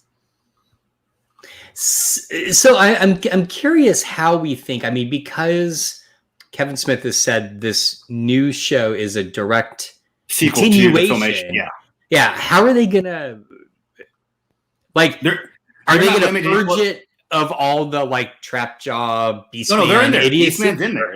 No, I know, but like, are they gonna be like the idiot duo? You know, I think they're actually. I because they're not limited by that was the whole thing is you have the reason, like, never once did you ever see in the original filmation, did you ever see He-Man punch anybody? He'd punch objects, but never punched any person. He might have thrown them into, like, a pool of mud or something, but he never actually – he punched robots, but he never actually punched Beastman, Skeletor, or anything like that. This one, I think we're actually going to see contact because there's not, like – and, again, it was, like, because, like G.I. Joe, at the end of every episode, you had to have some kind of, like, oh – don't talk to strangers. Don't don't eat stuff you don't understand. What if you don't realize where the candy's from? Don't eat it. Stuff like that. There was always a thing. This one we're not limited by not the comic code, but like the parents code that was on a lot of TV shows. So I think we're going to see a little bit more darker. It's a continuation, but they're not limited by certain rules, so they can go a little bit darker and because again, in the original Filmation, there was no, it was he got the power sword and that was He-Man.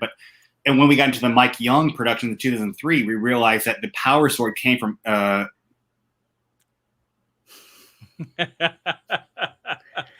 Robbie, is that the one where basically he thinks he killed somebody and throws the sword down the? Trench. Okay, yeah, that's the official last episode they aired on TV.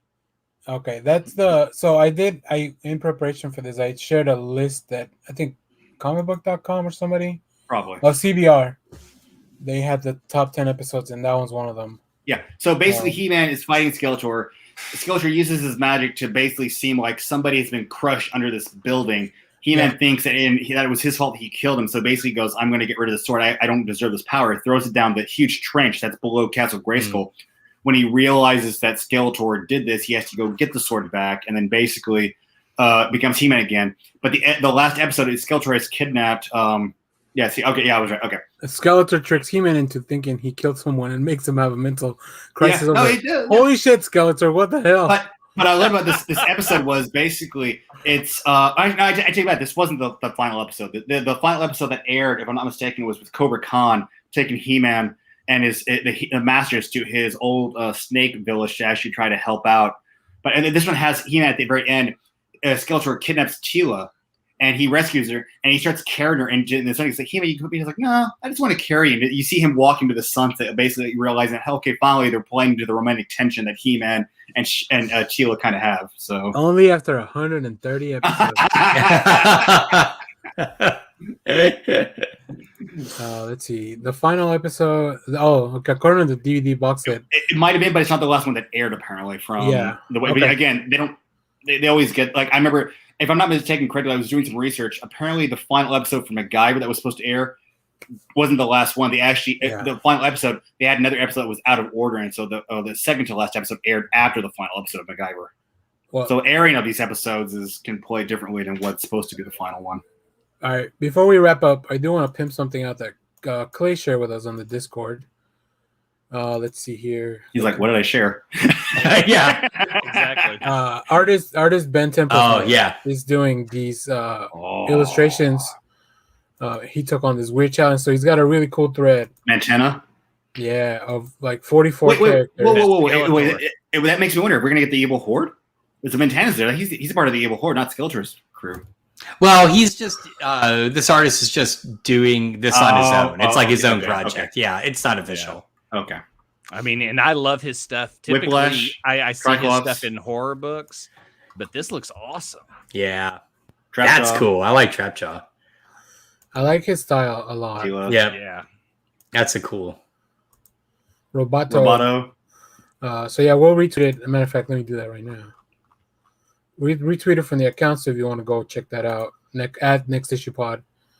All right, any final thoughts on He-Man? I know we could probably talk more, but there's so much to talk about as well. Well, I guess I asked the question earlier because I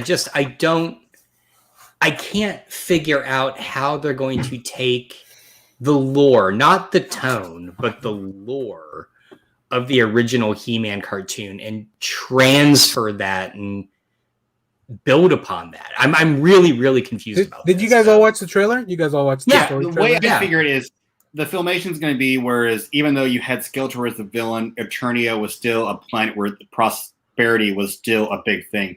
But from what I got from the trailers, magic's running out, and that's endangering Eternia. So we're going to see a more darker where Skeletor comes back, and then we're going to see. I think it's going to turn for a darker story turn on the series. But again, it's only the first season's only going to be 6 episodes, so it's not like we're getting that much to have to go through. Yeah. Okay. All right. Well, cool. Like I said, I'm very excited for the Netflix show next week. Yes. Hopefully we all get to watch some of it or all of it. It's only 6 episodes, I think, that they're releasing. And if you haven't watched it by next weekend, I'm going to be very disappointed in all. Yeah, they should be 20 minutes. So hopefully we all have a chance to watch so we can talk about them on Sunday. Now, who's He-Man? Where's the delete button here? I need to. We're not. So I'm not supposed to tell you, but it's some prince named Adam. Spoiler. Doesn't like Mark Bagley. Doesn't know who He-Man is. Why is he? Well, on the I don't show? know that he said he didn't like Mark. Hey, I'm still putting him up there in the top 10. I put him in the top 5 Spider-Man artists, but I still don't think he's above John Romita Sr. Oh. I agree with Clay. I'm sorry. That's nice that Clay has a friend in this discussion. It's what it's like being right. Again, next episode, bring me 3 Mark Bagley covers that you think I will have that. Anything, John. I will do that. I will do that. Granted, the one that you pulled up this week for the Spider-Man book that he's doing now, that cover was awesome. Yeah. Mm-hmm. Okay, so let's try to shoot maybe for September to do that show. Give us a little time August. Fuck. August for a Mark Bagley Appreciation Day. This is why you're the best Spider-Man artist. We'll have we'll call it a Spider-Man off where we all bring our own. Oh man, I really want to lean into Todd, but I don't know if I have enough. McFarlane. Yeah. Excuse me. Those I think Robbie said it earlier. Hey, kids dig chains. And the way he changed the way they did the webbing. The webbing, yeah. Yeah. So cool. It was so 90s. Oh yeah. The spaghetti webbing. Yep. All right. Clay did give us a question of the week. Oh. Yeah, because I saw this on Twitter this morning, so I thought it would be a good I haven't one. seen this. I'm glad the question is phrased like this and includes scene moment because I actually I have something, so I can go first and then let you guys think a little bit about it. Maybe Clay can go next since he came up with the question. I'm sure he already has an answer.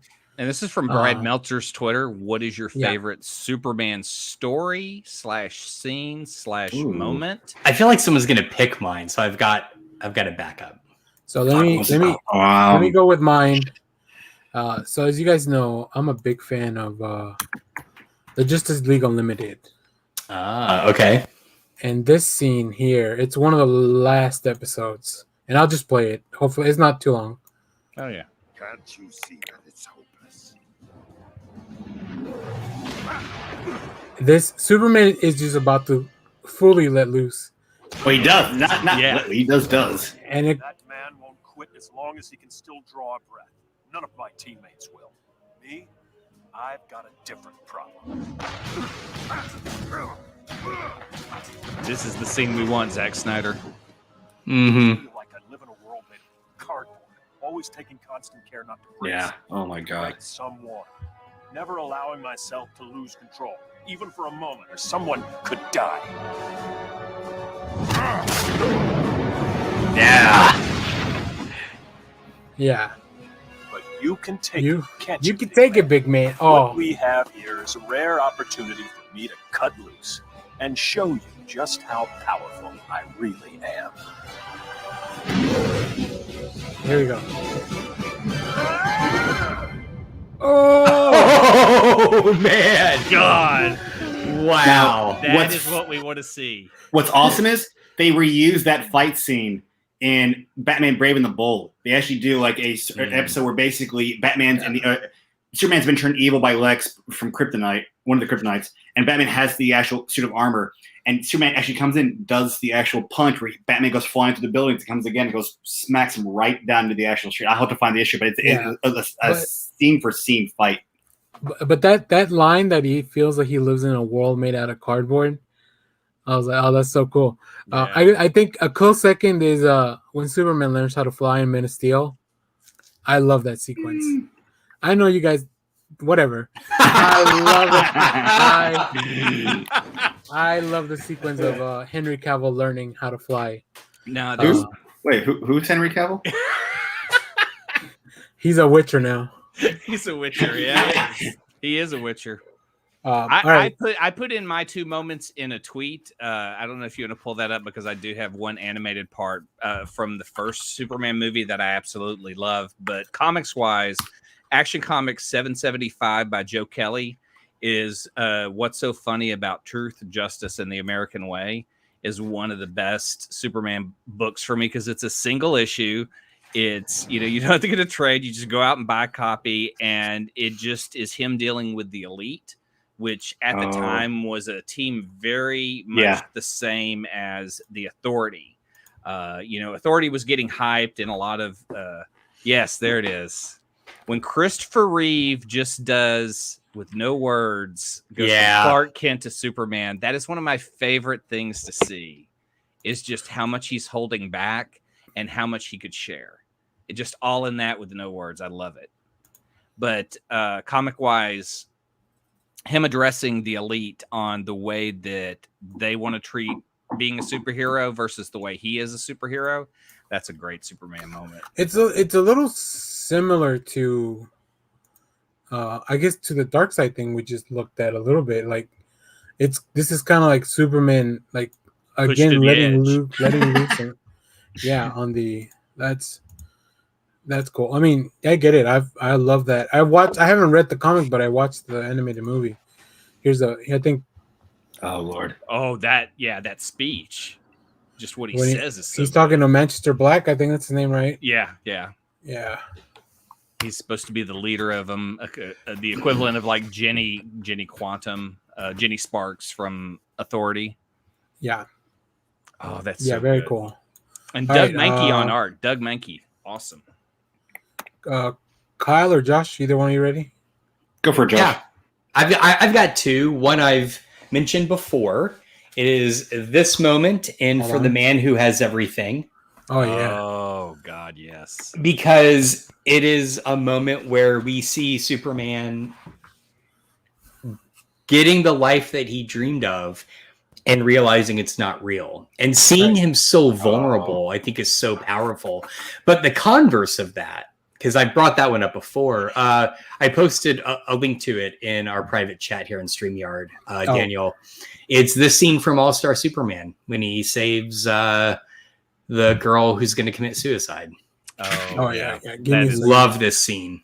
Love it so much. And that's Frank Quietly art, isn't it? Yeah. Okay. All right. And so what's so great about this scene is it sets up that Superman is for everyone, right? It's not it's almost the opposite of the scene that you shared, Daniel, where he can like cut loose and just like, this is him very much about. Oh no, mine was the one. Above it. That's the link I put in. That's yeah. Oh, okay. Sorry. Yeah, sorry. It's the you can play that one in a second, but like do his first. Oh, Fisto. The town square. Oh, yeah, town square. Oh yeah, I was like, okay, because I think this has been I mean, they made this into a movie as well. That's why they did. Also, Superman was actually a good film. Yeah, I think most of the Superman. I'll take your word for it. Do you ever watch the animated version of All Star Superman? It's actually not bad. I would rather read the comic. I'm not saying don't read the comic. I'm saying watch the film too. Yeah, they're both different. Yeah. I love this scene. It's just this very personal, intimate moment. Superman's like, no, I'm here for you. And it's not as bad as you think it is. Or go reply to Brad Meltzer so you can become our friend and hang out with him. So anyway, those are my two. For mine, I was going to throw in one series I don't think gets enough love, which was really good, was 1988 Ruby Spears Superman cartoon that aired on Saturday mornings, which is what this intro is from. All right, let me play that real quick. Yeah. 1988? Was it that late? 87 or 88. Wow. Oh, wow. I didn't realize it was that late. I thought it was like late 70s. Same here. Faster than a speeding bullet. Well, it had to be after the movie, right? Because the theme. Yeah.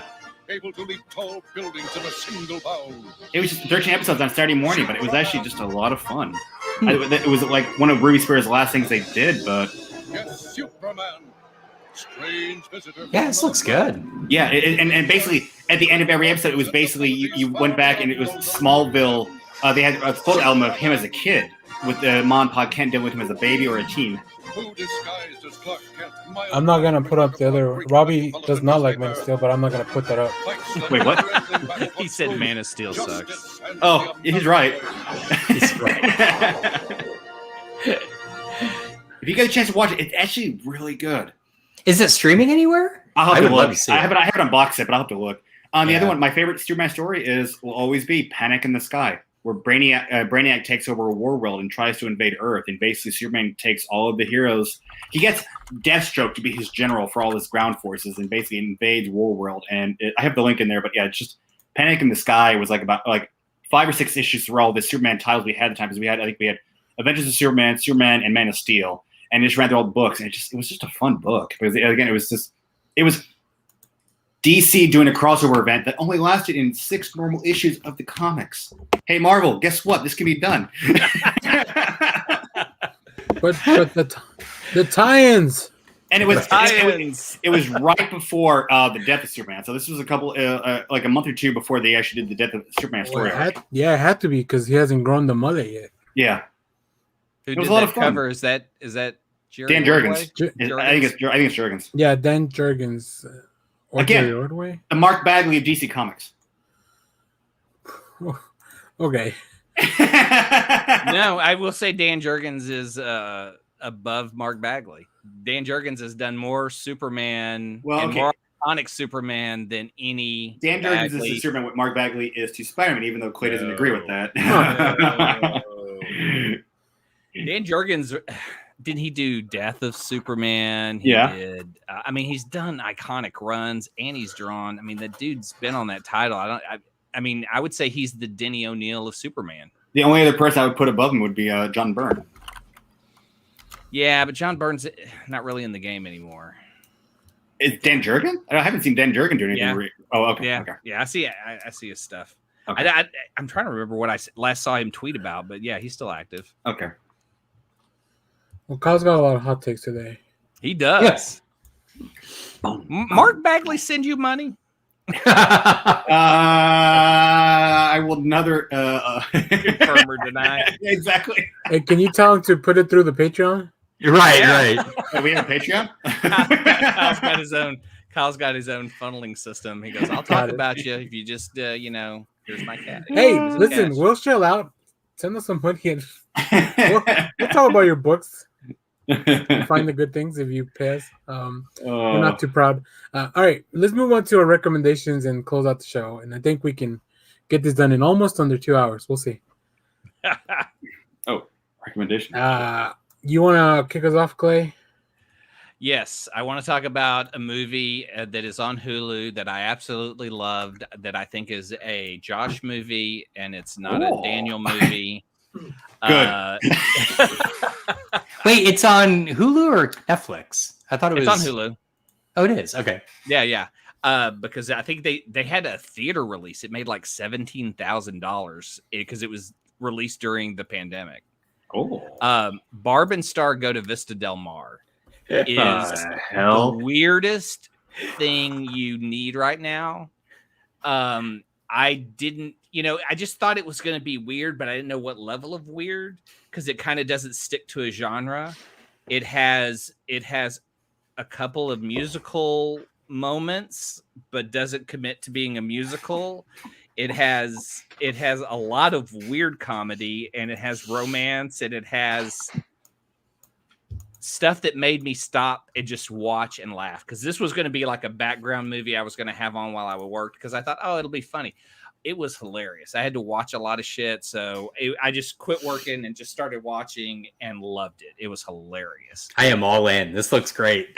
I would like to hear feedback if you guys do see it, just to see if I'm right or wrong about this, because I kind of want to see if Daniel would watch it and if he just how far he makes it in, because I don't know if this is his kind of humor. I put this in the Napoleon Dynamite arena. Where he's out. I do like what's her name from Saturday Night Live? Kristen Wiig. Kristen Wiig, yeah. Yeah, and the girl she's starring with is the co-writer of Bridesmaids. So you're that's who that is. Okay. So you have that level of comedy. The male lead, I had no idea who he was. I looked him up. He is the star of the 50 Shades of Grey series. So that made it even funnier when you see them have scenes together. Jamie Dorian. Jamie Yeah. Dorian? Yeah. There's like a weird cameo for no reason, it just has fun shit like that. So, Barb and Star Go to Vista Del Mar on Hulu. I guarantee laughs, at least for Josh. And that's all that's all we really asked for. Yeah, that's true. That's really all I ask for. Oh, and I will drop a link in the show notes because Comixology is having a big Moon Knight sale right now. Ooh, why? Good to know. Moon Knight. I wonder why. Let me talk about my recommendation. Actually, you know who is a good artist for Moon Knight? Mark Bagley. I'm gonna kick Kyle out before he gets to the recommendation. We need a GIF of the face that Clay just made. So Okay. Clay, that's a Clay task. So I'm going to let me see if my recommendation. This is something I'm recommending without having read. Moon Knight's getting a new title this week. Speaking of, I pulled this cover specifically. I like that artist Clay. too. That's good artist for Moon Knight. Well, it's Scotty Young's not doing the art, but he has to do a cover. He has to. So Moon Knight #1 is going to be written by Jed McKay, with art by Alessandro Capuccio. I didn't like the original cover as well, but if you're a fan of David Fincher or Steve McNiven, it does look very much like a Finch cover. Yeah, I thought it was Finch at the first, but yeah. So I'm excited for that, and then also my other recommendation is going to be to watch the Fear Street trilogy on Netflix. Ooh, yes. I really enjoyed the movies. I didn't. Yeah, once R.L. Stine names was thrown out there, and then like I said, the last big experience we had as a podcast with R.L. Stine was that Man Thing book, and then Clay just really didn't. Yeah, so I still have big issues with just the statement R.L. Stine's Man Thing. It really disturbs me. That's fair. I get it. All right, Josh, I pulled the thing for yours, so please. I can also show what I have as well, but right here.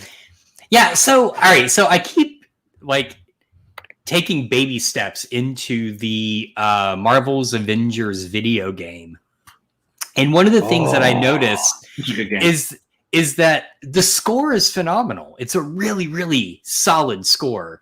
And so I ordered it on vinyl. This is the Mondo release. Oh, okay.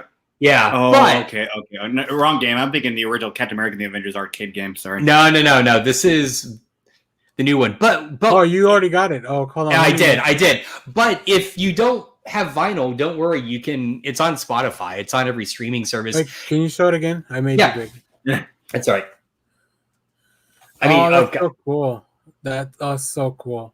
Yeah, it's a great vinyl, but again, I'm not just promoting the vinyl. Like, just open Spotify and play the soundtrack. It's really solid. It's actually, to me, one of the surprising things about the MCU films is none of the music has been memorable at all. Like, I would argue that. I would say the theme for Avengers is definitely the Sylvester theme for the Avengers. Oh, all right. I mean, I don't remember any of it. But you're right. Like, you don't have an artist like Elfman who does like the Sam Raimi Spider-Man stuff, which you realize that's such iconic music. I would argue Alan Silvestri is pretty up there. No, he is, right. But compare, for instance, his Back to the Future score with all the Marvel stuff he's done, and there's nothing memorable in he's there, right. right? Outside the Avengers theme, I can't really tell you what music I remember from Marvel at the Marvel MCU films. Now, having said that, I think the scores for every one of the TV shows so far, particularly Loki, have been phenomenal. Yeah, and those just came out actually. But I just want to go to bat and say this game soundtrack is kind of what I wish the Avengers Marvel's MCU film sounded like. It's very memorable. It's very and now his daughter's texting, you're wrong. Yeah, I know.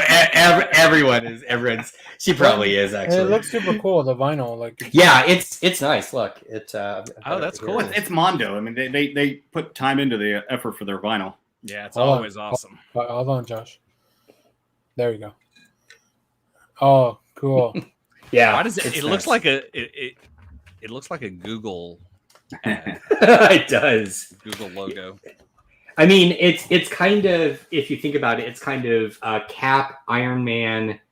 I want to say Ms. Marvel because she's the main, protagonist. But I don't know why those three colors. It is, I mean, all those three colors are Ms. Marvel's colors too. Yeah, that's true. Yeah, that's a good point. So I will say, this was Josh's first unboxing, and I really enjoyed it.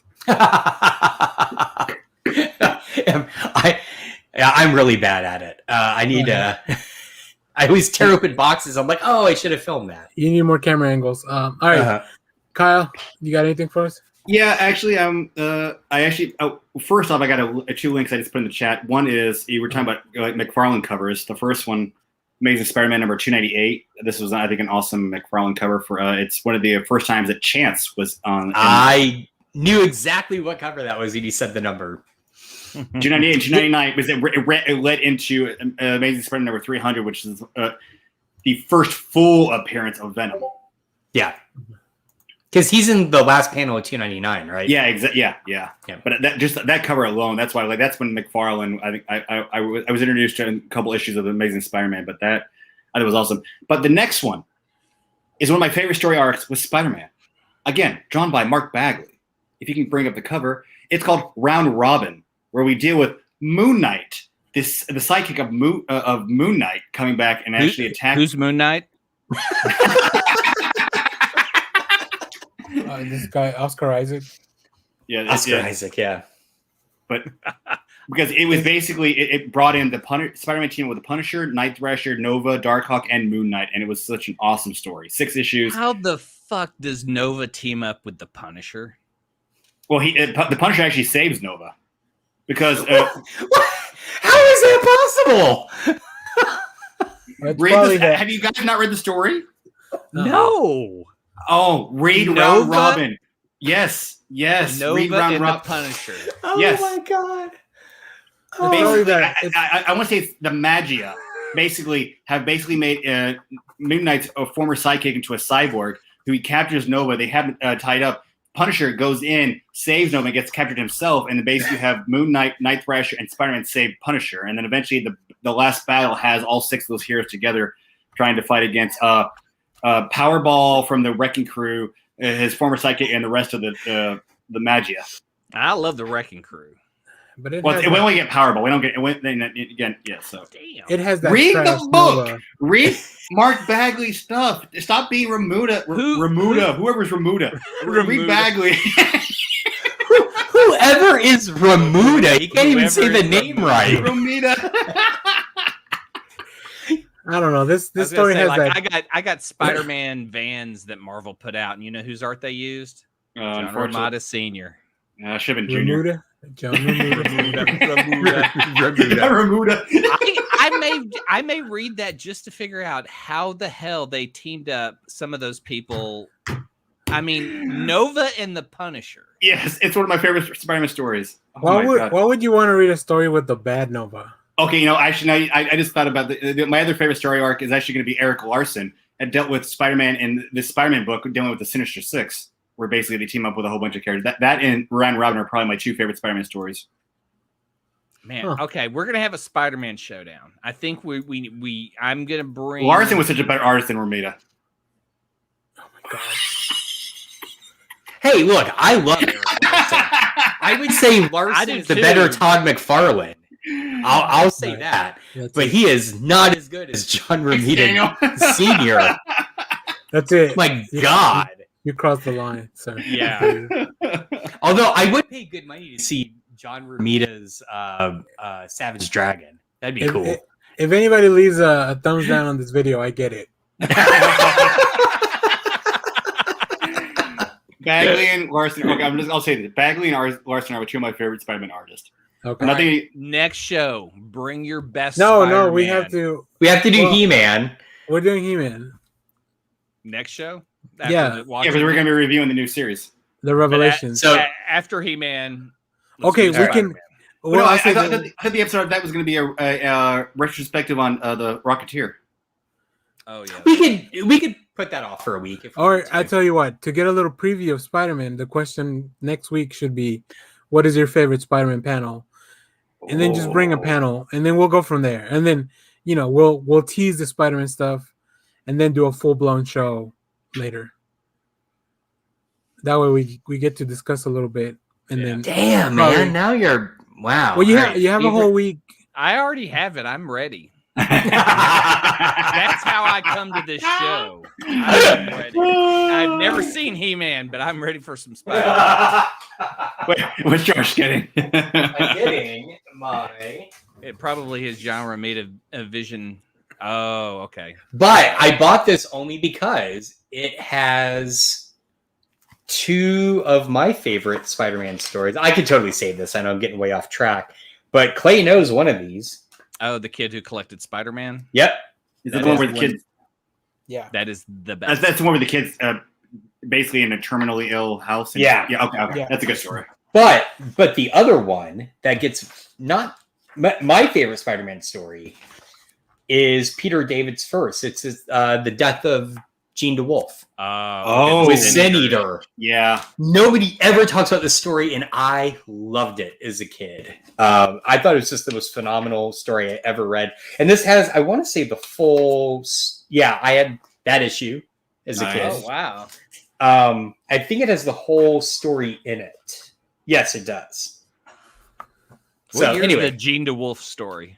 it's got to be like 87, 88. It was either 86 or 87 Okay. Yeah, okay. because it was before. If I'm not mistaken, it was before Peter married married Jane, and I think that was in 87. So it He had was to be still- 85 or 86. He was still single. He was still living in his Manhattan apartment above the. But I mean, the issue of Amazing Spider-Man where they got married was in 87, so that had to be at least 85 or 86. Yeah, that would be about right because I was probably 13 when I read this. I don't know. I'm trying to find the. There's not like an index that tells you the year. for the No, issue? they don't. It's stupid wizard. They don't do any of that. This is the Josh Reed comics section. yeah, exactly. I'll look it up real quick. LeVar set Burton up- reads books to you. Josh We just, reads I books to you. want to set up so many live streams at Josh's house where we just watch him do stuff. Read comics. The new tier for our stuff. Patreon. Yeah. Give $10, you get the live stream. Josh. Oh God, no one wants that. Trust me. Oh, we just got 10 new Patreons. Interesting. I just All want right. to see every time you stop down and start watching some MCU with your daughter. What moments are you always stopping to see? You know, I'm not choosing any because I walk through the room and she's wherever she is. So I did stop to watch the final battle between Doctor Strange and Dormammu. yeah, because that's such a great scene. Yeah. Yeah, the only one I really told her like come get me was Sam's speech at the end of Falcon and Winter Soldier. Yeah, so that's really good. Oh, I love that. Josh spoils the movie, so she'll come get him. No. I just said come get me when you see that Bucky is the Winter Soldier. I mean, she knows some of that because again, she saw like yeah. Endgame, Infinity War, like and she watched Falcon and Winter Soldier, so yeah, and she just got done with that yesterday. So, cool. But yeah, sorry, you were right. 85, 86. Here we go. So, all right. Yep. All right. Well, I think that's the show. Yeah, I'm excited for next week. For the more, I mean, I don't know. Like I said, I think we're all big fans of Kevin Smith. So yeah, seeing that something cool's coming. If he brings in Tusk into the He-Man universe, I will be excited. I'm surprised just as long as not in it. I am too, honestly. Yeah. God, that would make a great He-Man character. Press his head and teeth just drop out. Wait, I think they have a character like that. Hold on. Man of Tusk. Man of Tusk. Man of Tusk. Tuskman. No, it'd be Tuskman. That would really. That's what they would do. It'd be they call him It'd be called Tuskman. When I was watching the Netflix thing, like the guy that named everyone, just named them all like Thing Man, like you know, Beastman, not Man Merman. Thing Man. Yeah, Man Thing. So, all right, cool. Well, thanks everybody for watching. Remember to go check out our Patreon so you can get entered into our giveaways. Follow us on Twitter at Next Issue Pod. I'm gonna be tweeting out what is your favorite Spider-Man panel, so maybe we'll get a few people to chime in before next show. Oh my god! I don't think you could find an Eric Larson cover that could crack the top 5 for me. I am gonna bring an artist to this conversation nobody is thinking of. Nobody. Clay's like, oh shit. Now I'm like, I'm curious. What arena should I be looking at for this? No clues. I'm just saying. Go read all of Spider-Man. Try to figure it out. I'm just gonna bring in the GIF of that cartoon where they point at each other. Yeah. It's all Spider-Man to you. It's all Spider-Man to me. All right. Cool. Thanks everybody. Thanks for watching. See you guys. We'll have more videos during the week. Go watch the videos that we made this past week. We do have one last comment. Hold on.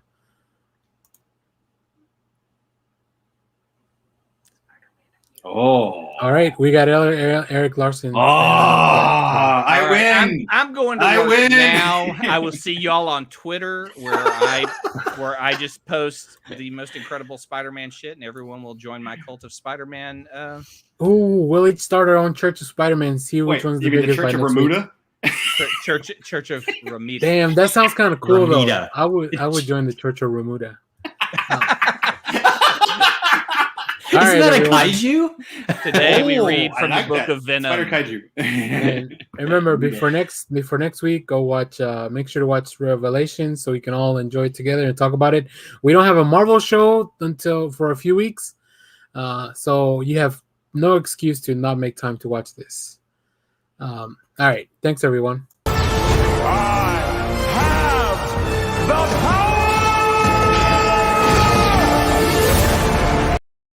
I forgot. Y'all get to do your outros. They're your. Peter loves you. Hell no. My vagina is haunted.